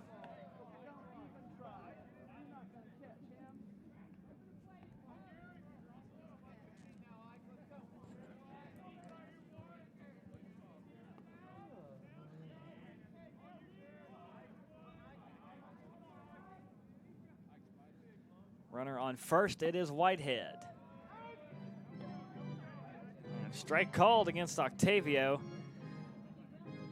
Octavio's had a little bit rougher second game. Walked and struck out. Got stranded that time he walked back in the first. 1-1. Hard hit, straightaway center. Coming on as the center fielder. And he got that. No, he didn't. That one did hit the turf. He laid out for it. Bridges laid out for it. He couldn't come up with it, though. I'll tell you what. He did block it and kept it in front of him at least. That's the good thing because that gets by him. Oh yes, there is no doubt that Whitehead is gonna score on that play. And you've seen those layout plays where outfielders will lay out, and that's kind of a big risk, but come up with it. That just did catch the ground in front of him. So Octavio picks up a hit here in game 2. Turn things over to Michael Newstifter. And he'll take strike 1. And Newstifter has definitely had a different game 1 and 2. He was a player of the game back in game 1. Here in game 2, 0 for 2 with a strikeout and a ground out.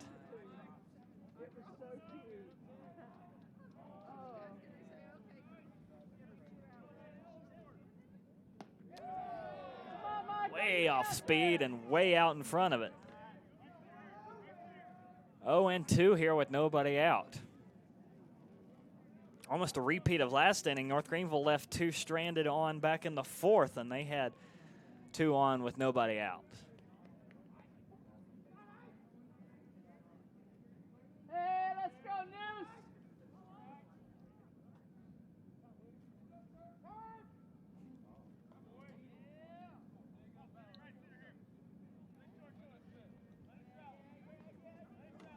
Hey, let's go, 1-0. A lot more time calls this game, too.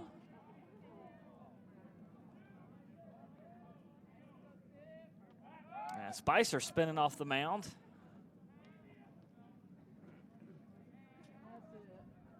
course, he's got one of the best in the business behind him, Jeremy Whitehead.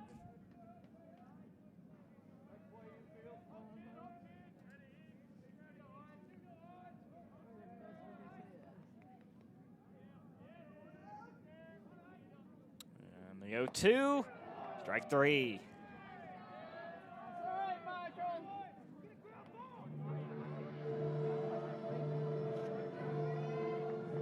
North Greenville's been aggressive, but nine times out of 10, they have come up empty here in game 2. McGill got him striking out. Spicer picking up where he left off. So here's Jordan Holiday, still 2 on, 1 out. All right, let's go, Jordan. North Greenville trying not to leave runners stranded on the bases for back-to-back innings.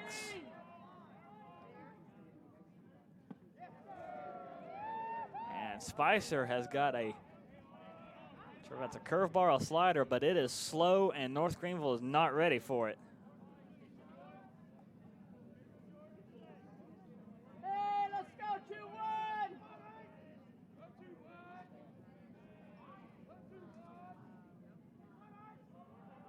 Watch here on the 0-1, see what he offers up.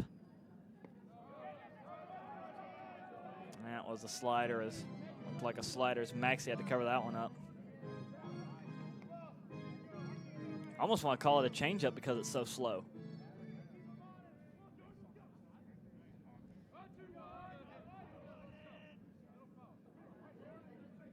Let's go, Jordan.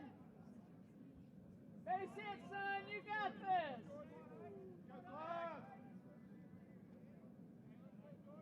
A long stare down from Spicer into Maxie. Let's go. Must have not liked the first sign or the second one.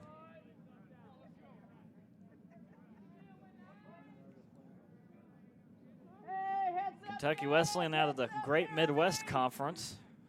North Greenville Conference, Carolinas. Strike 2.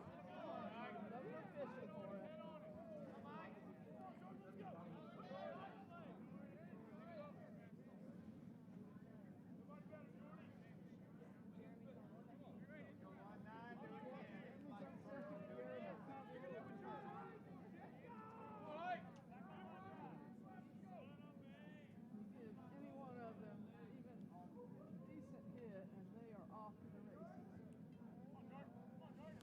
races. Another step off the mound after a long stare down. Halfway decent hit, score from first, no problem.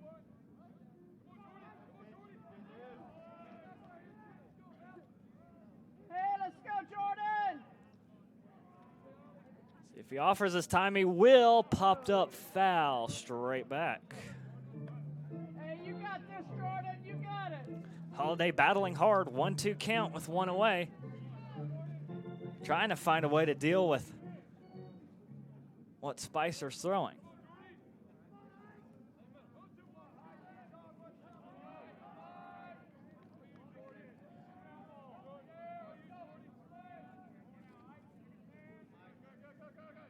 And the runner goes. Both runners go. They throw to second, and they get him. They get Octavio at second. Whitehead able to go to third. And that's out number 2. Try, Gary. You did, catch.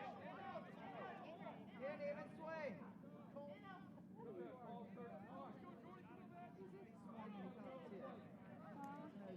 Ball 2 to Holiday, so One runner less on the bases now. Still score Whitehead, which I'd give you the lead. At this point, 2 innings left in regulation. Let's go, Jordy! A 2-2. Popped up, third base side. This one might not be playable as that one tails out.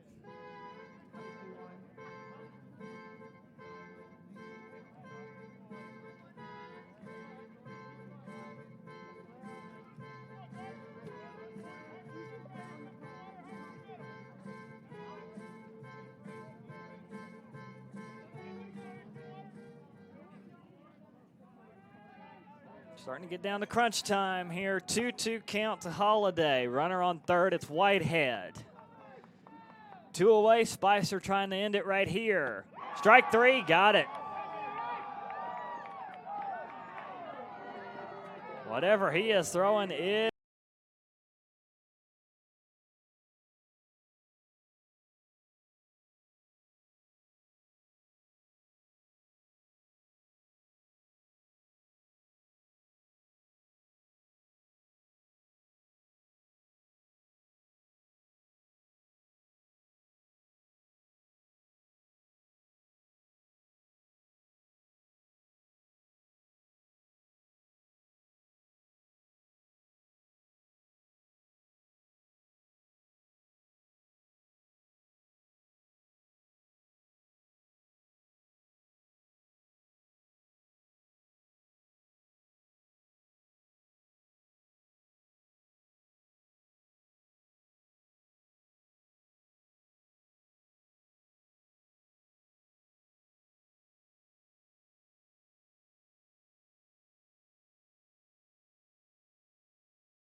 the heart of their order due up.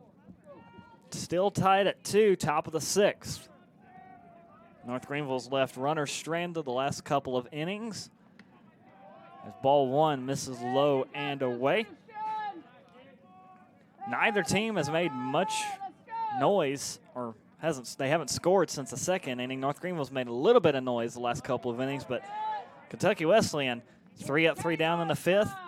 They essentially went 3 up, 3 down in the 4th. Got caught. That inning ended on an interference call.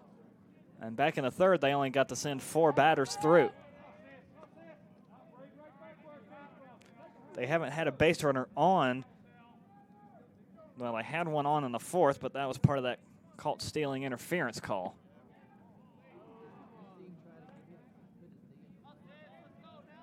So Christian Ryder, he has settled in quite nicely, trying to keep things level. If North Greenville can get the bats going, it definitely provide that spark they need. And who's going to do it? 2-2. Full count to Sisson. Been kind of quiet here in the 2nd game, 0 for 2.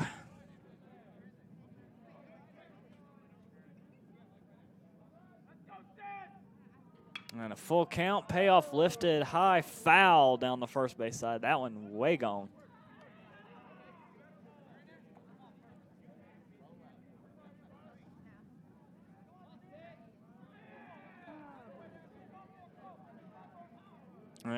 3-2 inside. That'll be ball 4. He walks.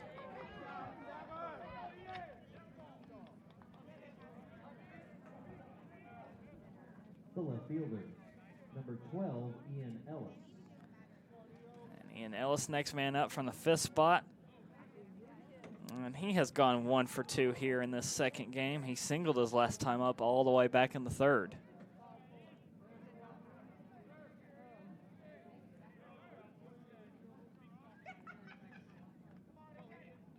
All right, let's go, crew. Double play time. He was all over that one, hooked it too soon. That one way foul down the third base side, but that was a rocket ship to the moon.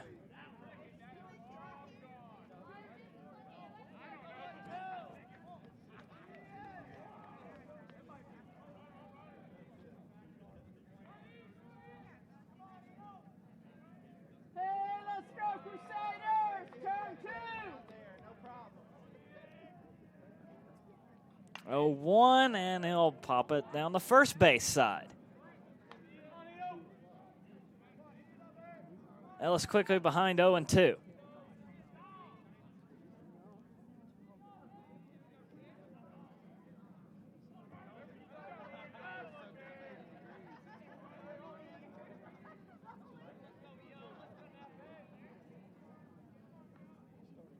Oh-2 on the way, drops out of the zone, ball 1.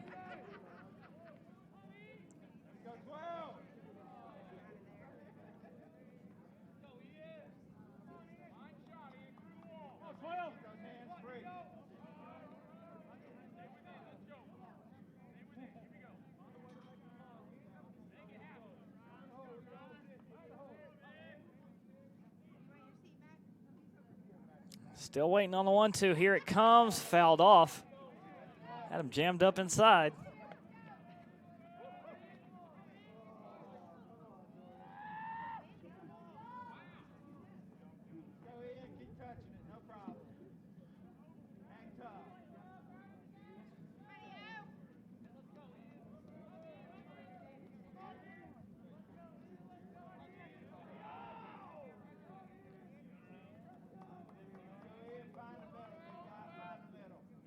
Ryder stares down into West, and another one popped up. This one going straight back.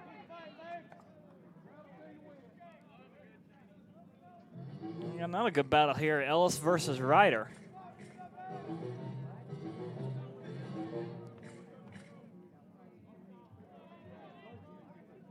Andrews, the DH, waiting on deck.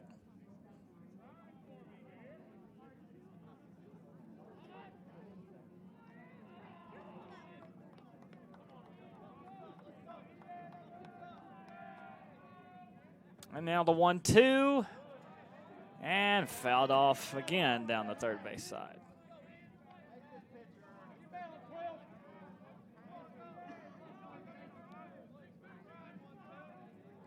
The at-bat continues on.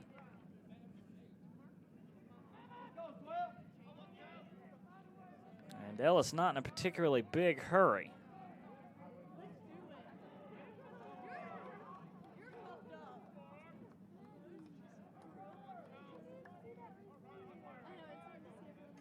Let's try the 1-2 again. Dropped by West, able to cover it up. And we'll put ball 2 up on the board.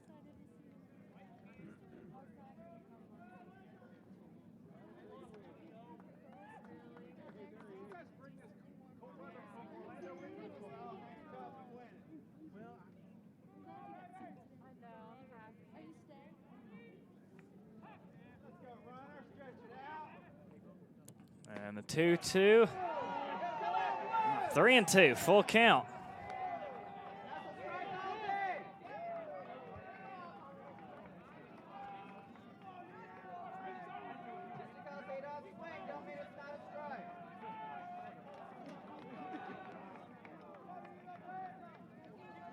Tough call to make, always around the knees, so payoff here with nobody out and a runner on first.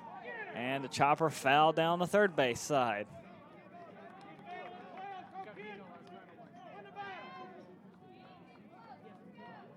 We continue on.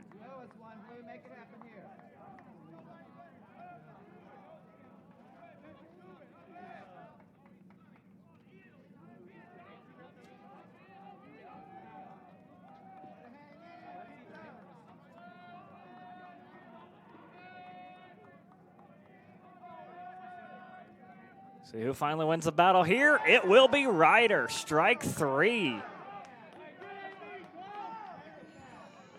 And that is how it is done.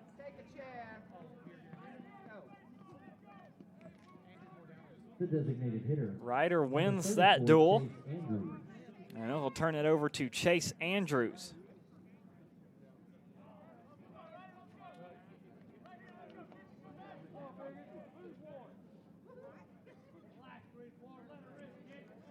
Andrews today, he's 0 for 2, a ground out and a strikeout.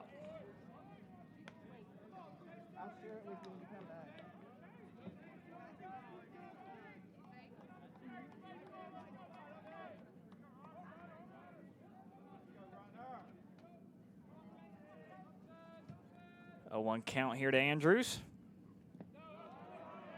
And smothered again down in the turf by West.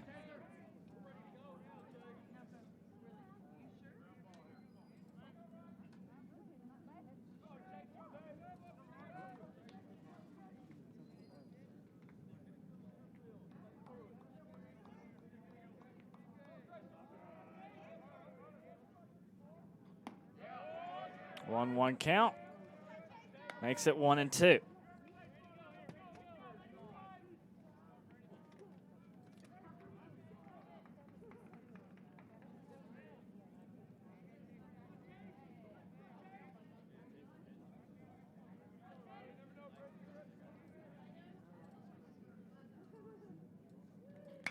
And off the end of the bat into right field and right to Jeremy Whitehead. That one was coming on strong. Whitehead able to make the grab and, more importantly, keep the runner back 2 away. The catcher, number 2, Ethan Maxey. And Ethan Maxey will be the last hope of this inning for Kentucky Wesleyan. Doubled back in the second. He's currently 1 for 2.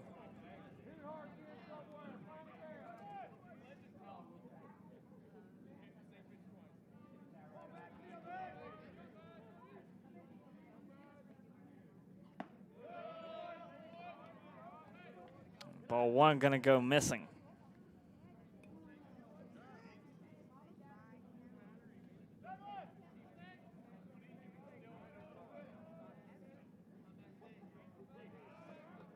A 1-0. And just hooks it foul down the first base side.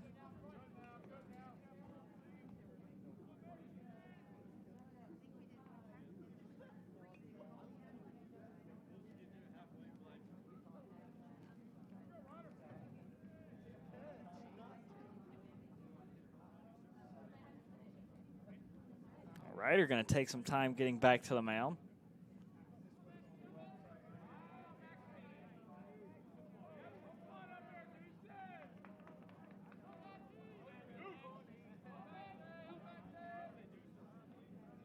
And a 1-1, he steps off.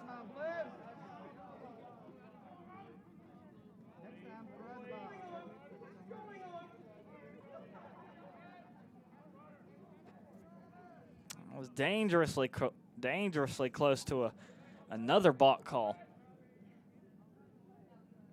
1-1 now. Outside, 2-1.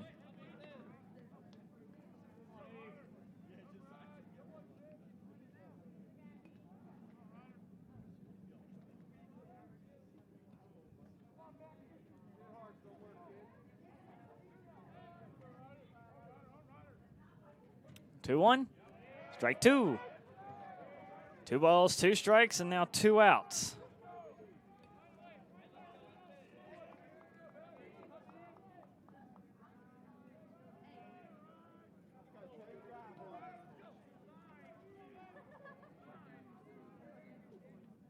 Two. Called strike 3 on the edge. Very nice job by Christian Ryder. Able to get a pair of strikeouts there in that inning and prevent any damage from Kentucky Wesleyan. There's no runs on no hits, no errors, and 1 left on for the Panthers.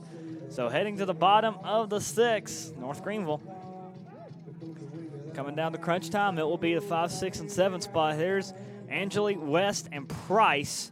Good part of the order coming up here for North Greenville to try and get this lead back over the Panthers and sweep the day against Kentucky Wesleyan. Come right back here for the bottom of the 6 on the Conference Carolinas Digital Network.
Leading off for the Crusaders, the second baseman, number 7, Doug Angeli.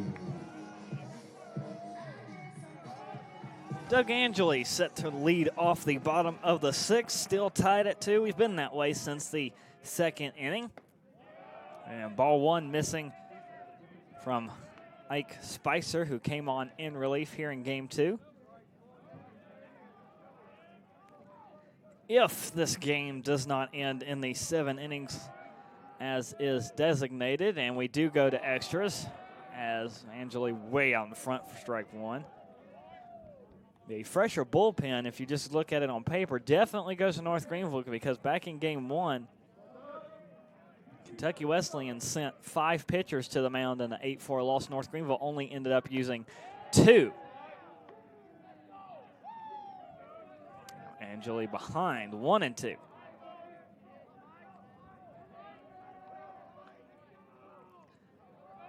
But as the sun kept setting, the bats for both teams started to cool down, and they've gone cold since.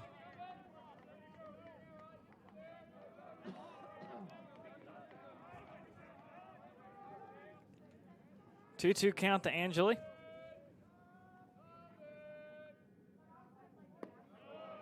And make it 3 and 2. Good job battling back, make it full.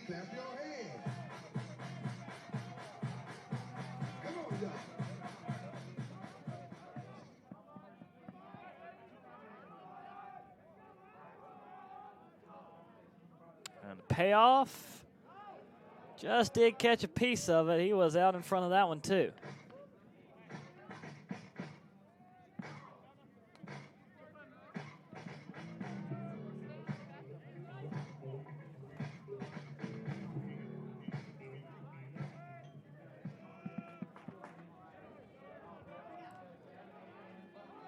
And let's try it again.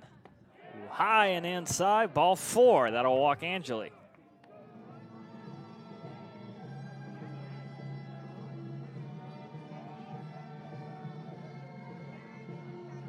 The 4th free pass issued here in game 2 by Kentucky Wesleyan pitching crew. And now a chance for Brady West. Hasn't made a ton of racket here in the 2nd game. Did go 2 for 4 back in game 1 with a run scored. But still fairly quiet day overall, probably according to Brady West standards.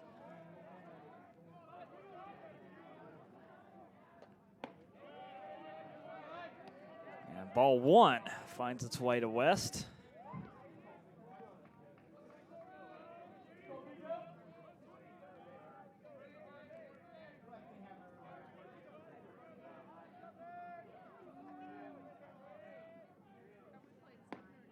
He went after it way outside.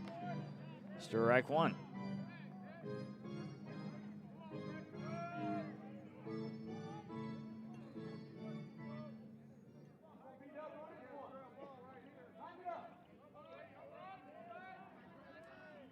1-1 with nobody out. Runner at first. And fouled off. Caught the pole even.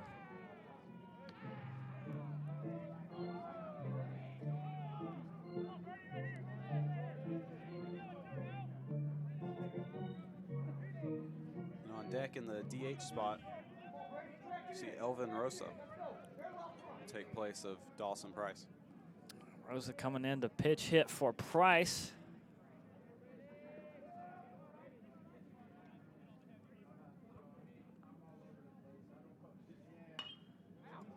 And just fouled down the third base side.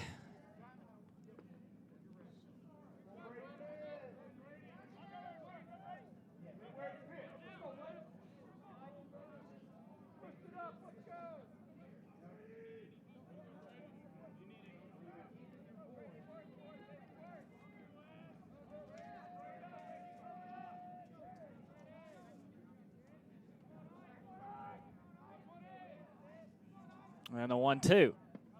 Low and outside, low and away. Make it 2-2.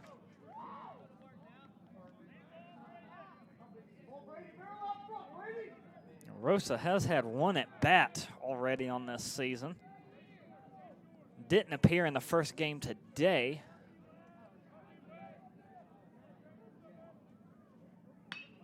And hooked down the first base side. That is a fair ball. It's going to go all the way to the corner. Angeli getting the wave around third. He is chugging home, heading to the plate, and he will score.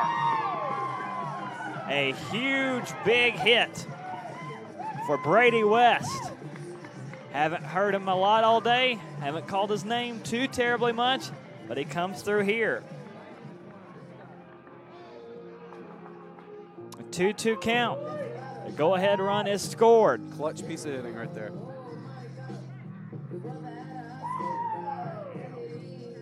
And the double for the catcher here. We'll turn it over to Rosa.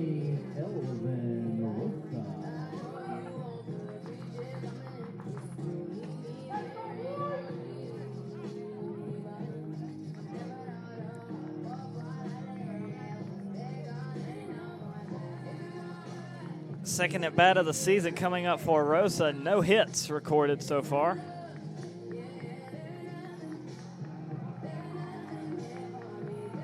And now Rosa heading back to the dugout. Yeah, he pointed out something about his bat. Yeah, did see the umpire pointing at the bat. Now running at second base, number 6, Colin Watt. Also a pitch runner coming on at second, so West will be relieved out there.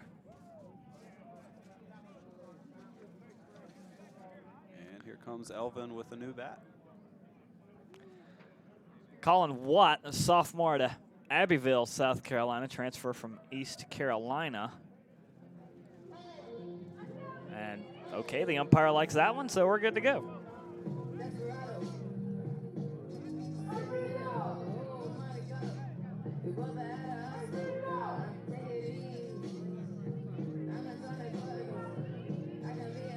Colin Watt now running at second. Rosa's got a new bat. Hope he likes this one.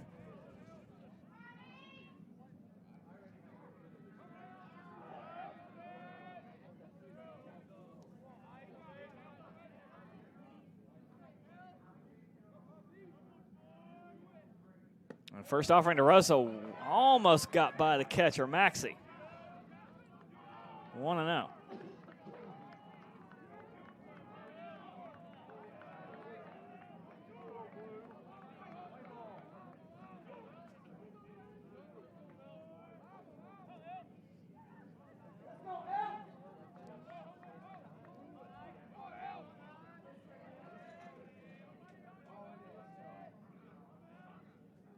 And the 1-0.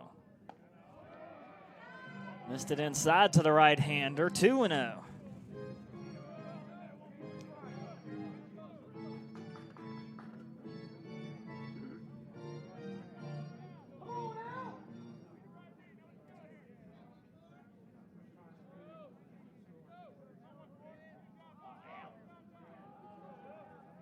Elvin Rosa standing in. 2-0. Hacked after it, but missed. Strike one.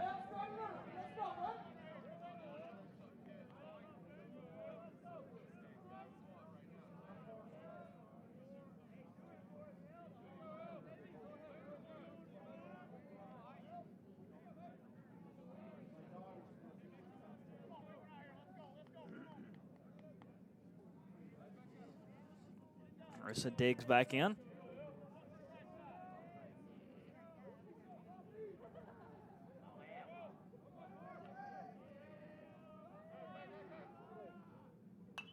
And fouls it off. 2-2 count. Still nobody out for North Greenville. They got Watt at second. Corey Bivens, I see as number 0 is on deck. Bivens 1 for 2. He homered, but that was all the way back in the second.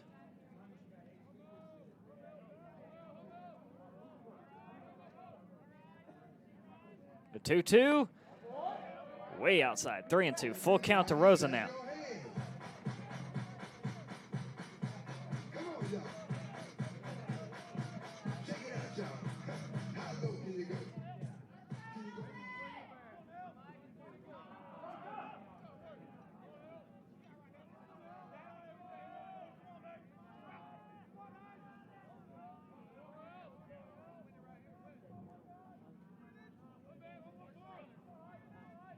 And on the payoff is ball 4. No, strike 3.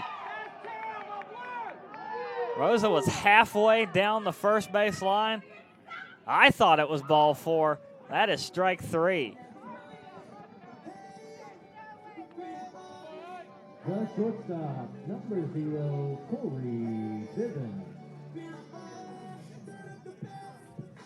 Tough call to make there, but that'll be 1 away for North Greenville. Bivens back in here in the bottom of the 6th.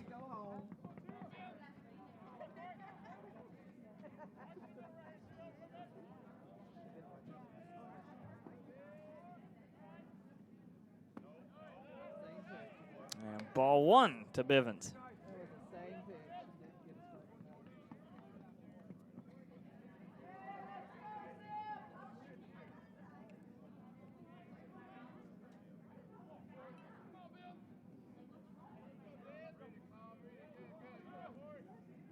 1-0, right back up the middle, drops into center field. Here comes Watt around third. He uses the speed. He will score.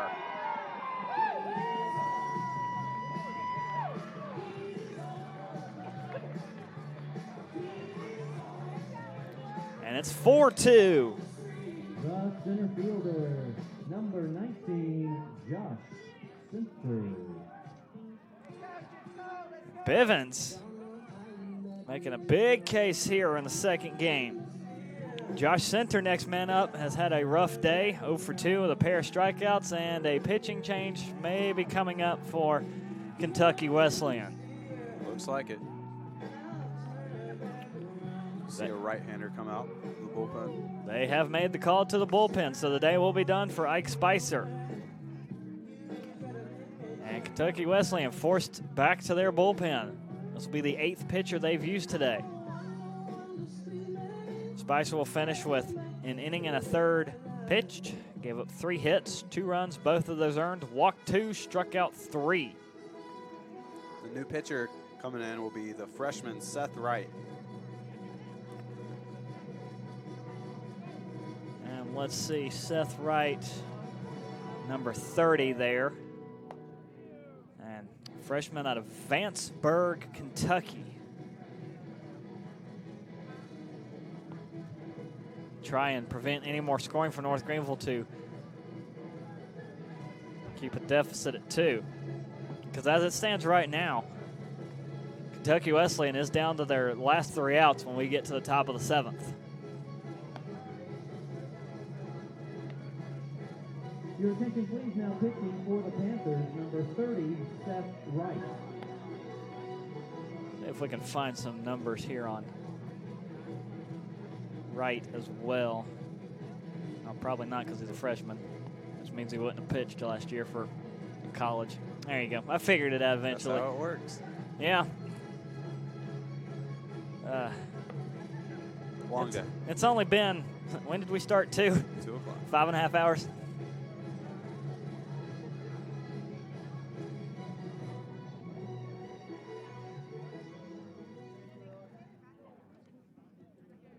So Wright's going to have to deal with,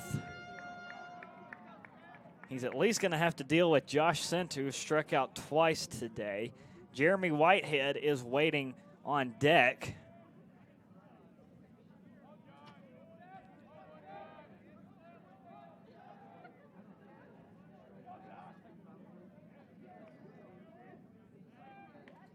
And instead, Wright's going to throw over to first to keep Bivens back.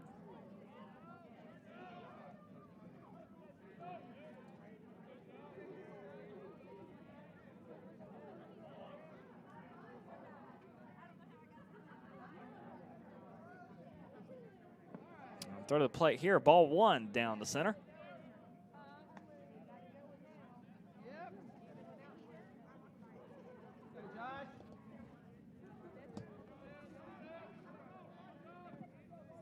Listen to that Mama Leslie and their Mama Nancy and their Daddy Al. 1-0. Down to the turf as well, 2-0.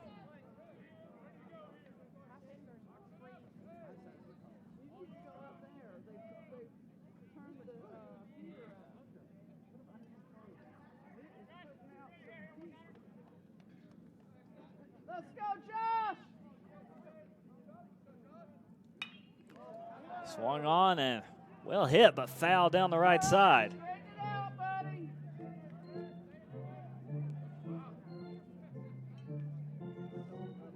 2-1.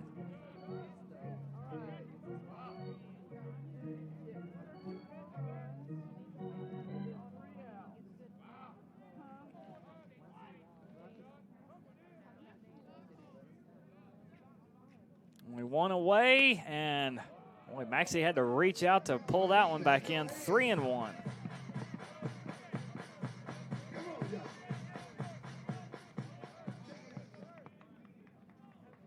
I think this is where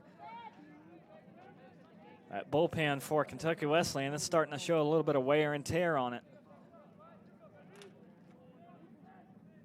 Well, tell him he just needs to find out. 3-1. Ooh, way out in front of it, strike two.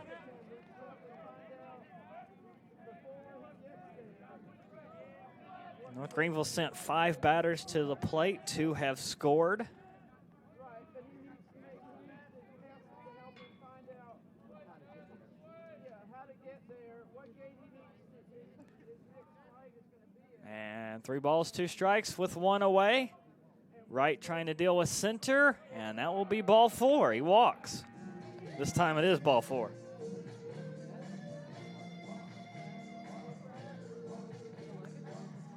Center heads down to first. Bivens will move over to second. And now big opportunity here for Jeremy Whitehead, the lefty.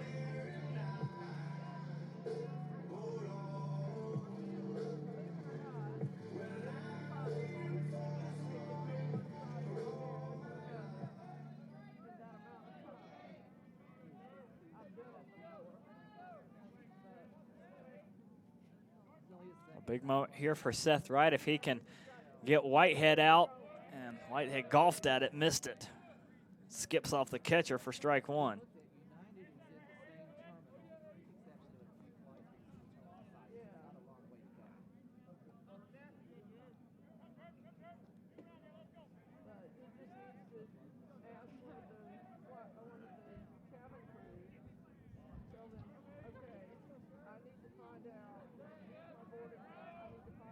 Check back the second a couple times. There's 2. Throw to the plate now.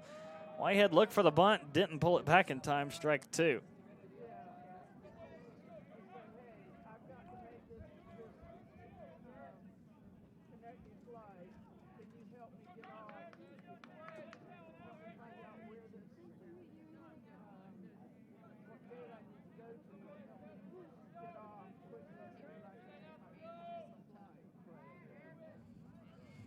Again, I think Whitehead actually called time. Wright was taking a good bit of time looking back to second.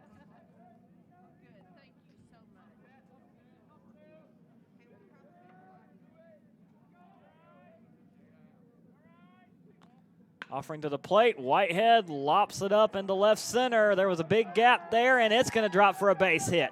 Here comes Bivens toward home. Center will be told to hold up at third. And North Greenville tacks on another one, a 3-run lead off the RBI for Whitehead.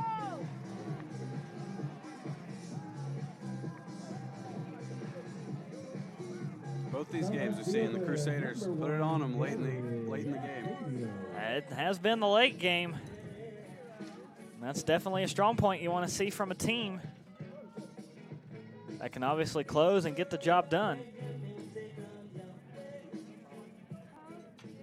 And it had been, especially in the 9th inning. In the 9-inning games, North Greenville has struggled in the last inning of regulation.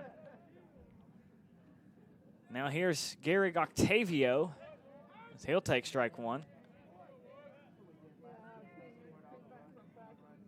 Runners at the corners here with Whitehead first, center over at third.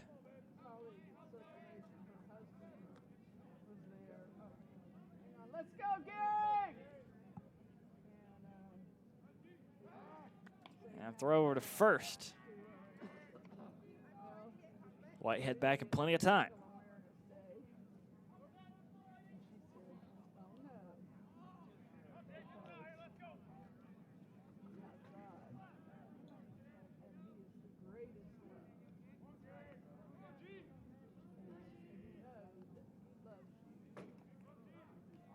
We on the 0-1. They pitched outside to him, see if anybody would offer up a steal.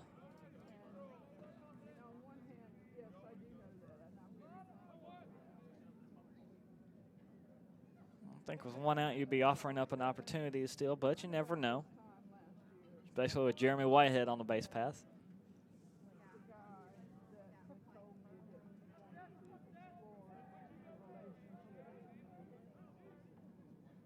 And a 1-1. Look for the bunt, popped it up, and lucky the Burke wasn't able to get to that one. 1-2 the count now to Octavio. Octavio did get a single his last time up back in the 5th. He is officially listed as 1 for 2 today.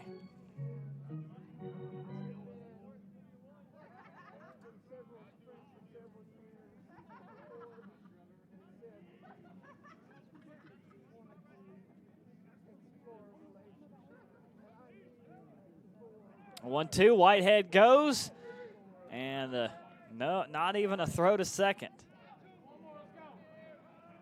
It will be strike 3, though, against Octavio. The third baseman, number 10, Michael Newstifter. So 2 away, 2 runners in scoring position at second and third for the man of the hour, Michael Newstifter. He broke game 1 open in the bottom of the 8th. First offering to him does not curve enough. It'll be ball 1. However, in this game, Newstifter very quiet, 0 for 3 with a pair of strikeouts.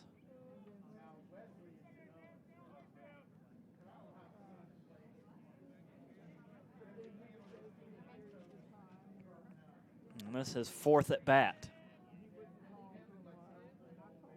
1-0. Does find the zone, strike 1.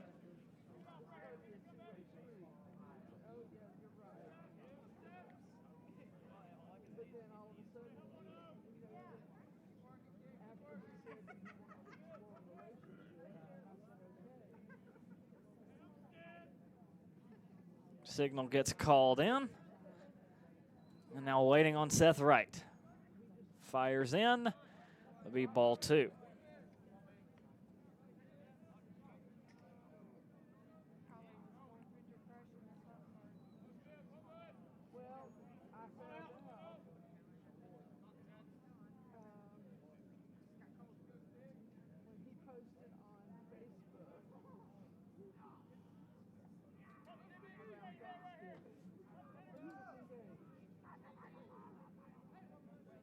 And a step off the mound from Wright.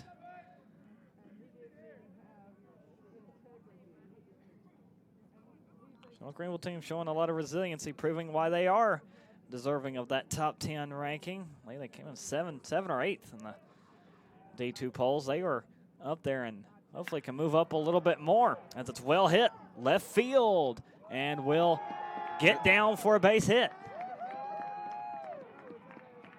No, that's out of here. Oh, that was gone. Oh, yeah, that is gone. Just like the first game.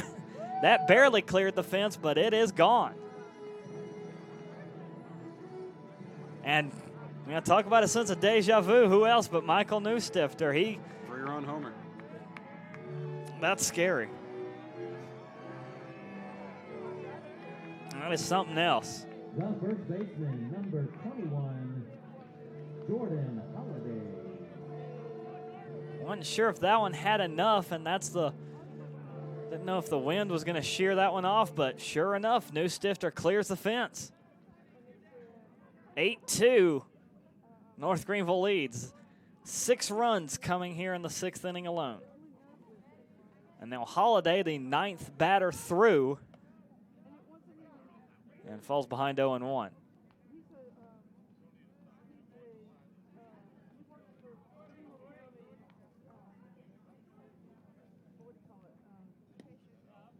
Ball 1 misses outside.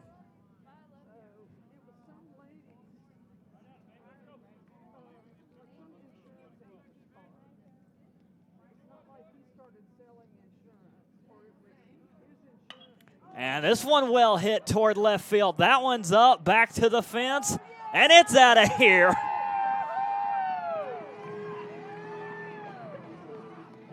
Home run for Jordan Holiday.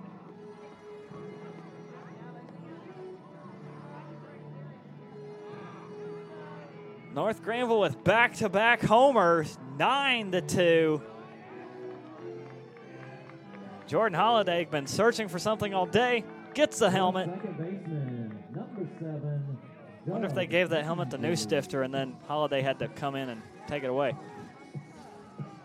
And now we're back where we started. Oddly enough, Doug Angeli led off this inning, and now North Greenville has batted around. 2 outs. And right back to the pitcher. He kicks it over to the shortstop, misses the bare hand. And Angeli's going to reach. Let's see how they score that. Will be a hit. So Doug Angeli, 2 at-bats this inning, a walk in one, a single in the other.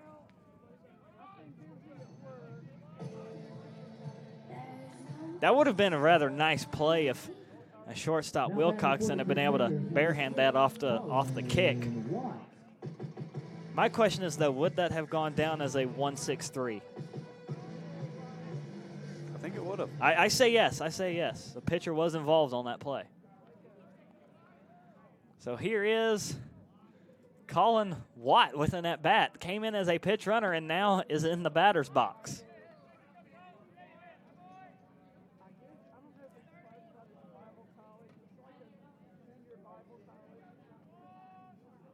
And this is more than, I don't see his name with any number, so Watt's first at bat of the season as he sends a 2-hopper to third, across the diamond to first, and the inning is over for North Greenville, but the damage is done. 7 runs come across here, and it goes from a 2-2 tie to North Greenville being well out in front by a score of 9-2. This has got to be quite demoralizing for Kentucky Wesleyan. We'll see what they have coming up in the top of the 7th, down to their last 3 outs. Officially, the number line reads like this: 7 runs on 6 hits, no errors, 1 left on base for NGU. Top of the 7th coming up. Kentucky Wesleyan, we'll see what they have with the 8, 9, and 1 spot hitters. Will be Wilcoxon, Puckett, and Bridges due up for the Panthers. We come back here on the Conference Carolinas Digital Network.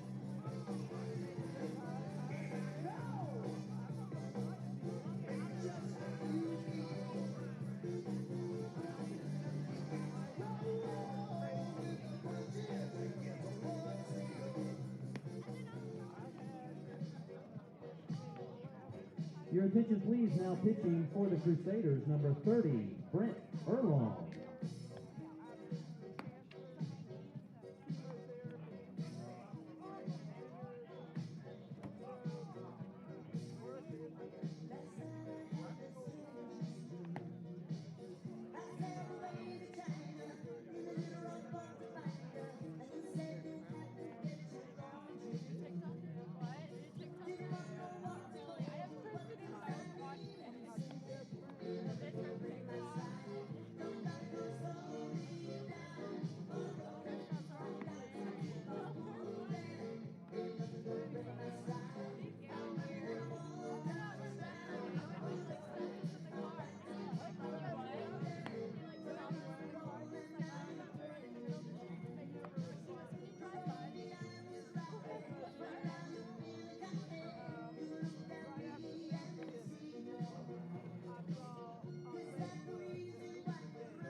Leading off for the Panthers, number 10, Dalton May. Kentucky Wesleyan down to their last 3 outs, as it will be up to the 8, 9, and 1 hitters. Dalton Ney will come in to pitch hit here for Wilcoxon. They'll foul the first one off. Wilcoxon was 1 for 2 due up for that spot. So this instead will be number 10, a senior out of Brentwood, Tennessee. It's a Nashville area, I think. 1 and 1.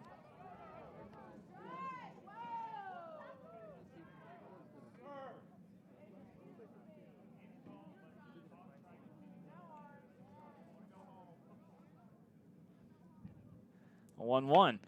Lifted high to left center. Josh Center going over for it, and he's got it. 1 away. Also, Brent Herlong has come on to try and finish the job here for North Greenville. And Herlong, this will be his 4th appearance. Currently has a 0 ERA. Coming in pitching 3 2/3. And has struck out, no walks, struck out 3 so far in the early season. Opponents batting .267 against Herlong. And the first pitch strike into Reese Puckett, who will retain his batting order spot. Puckett is 1 for 2, singled all the way back in the second. 0-1. Laid off it for ball 1. If Puckett cannot reach, the last hope for the game becomes Cody Bridges for Kentucky Wesleyan. On the 1-1, and again missing downstairs below the knees.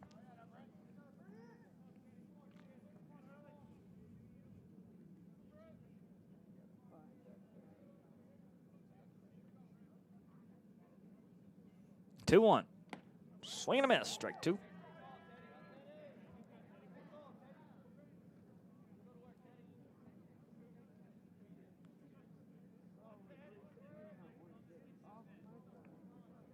Even count, 1 out. And called strike 3, froze him looking. Strikeout for Herlong.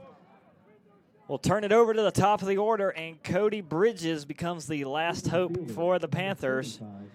Here in game 2, Bridges is 1 for 2. His only base hit, though, coming back to lead off the game back in the first, a double with a run scored as well. Has walked to get on base. And going for the home run swing, strike 1.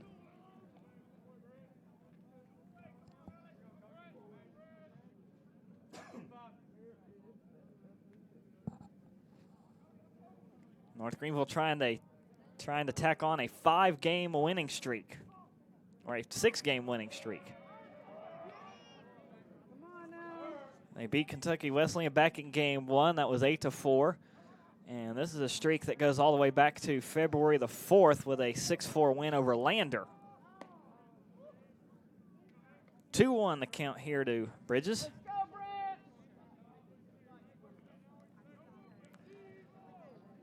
And the infield playing, it's like the outfield almost has an extra outfielder as it's popped up. This one's going to stay in play. Who's going to have a shot at it?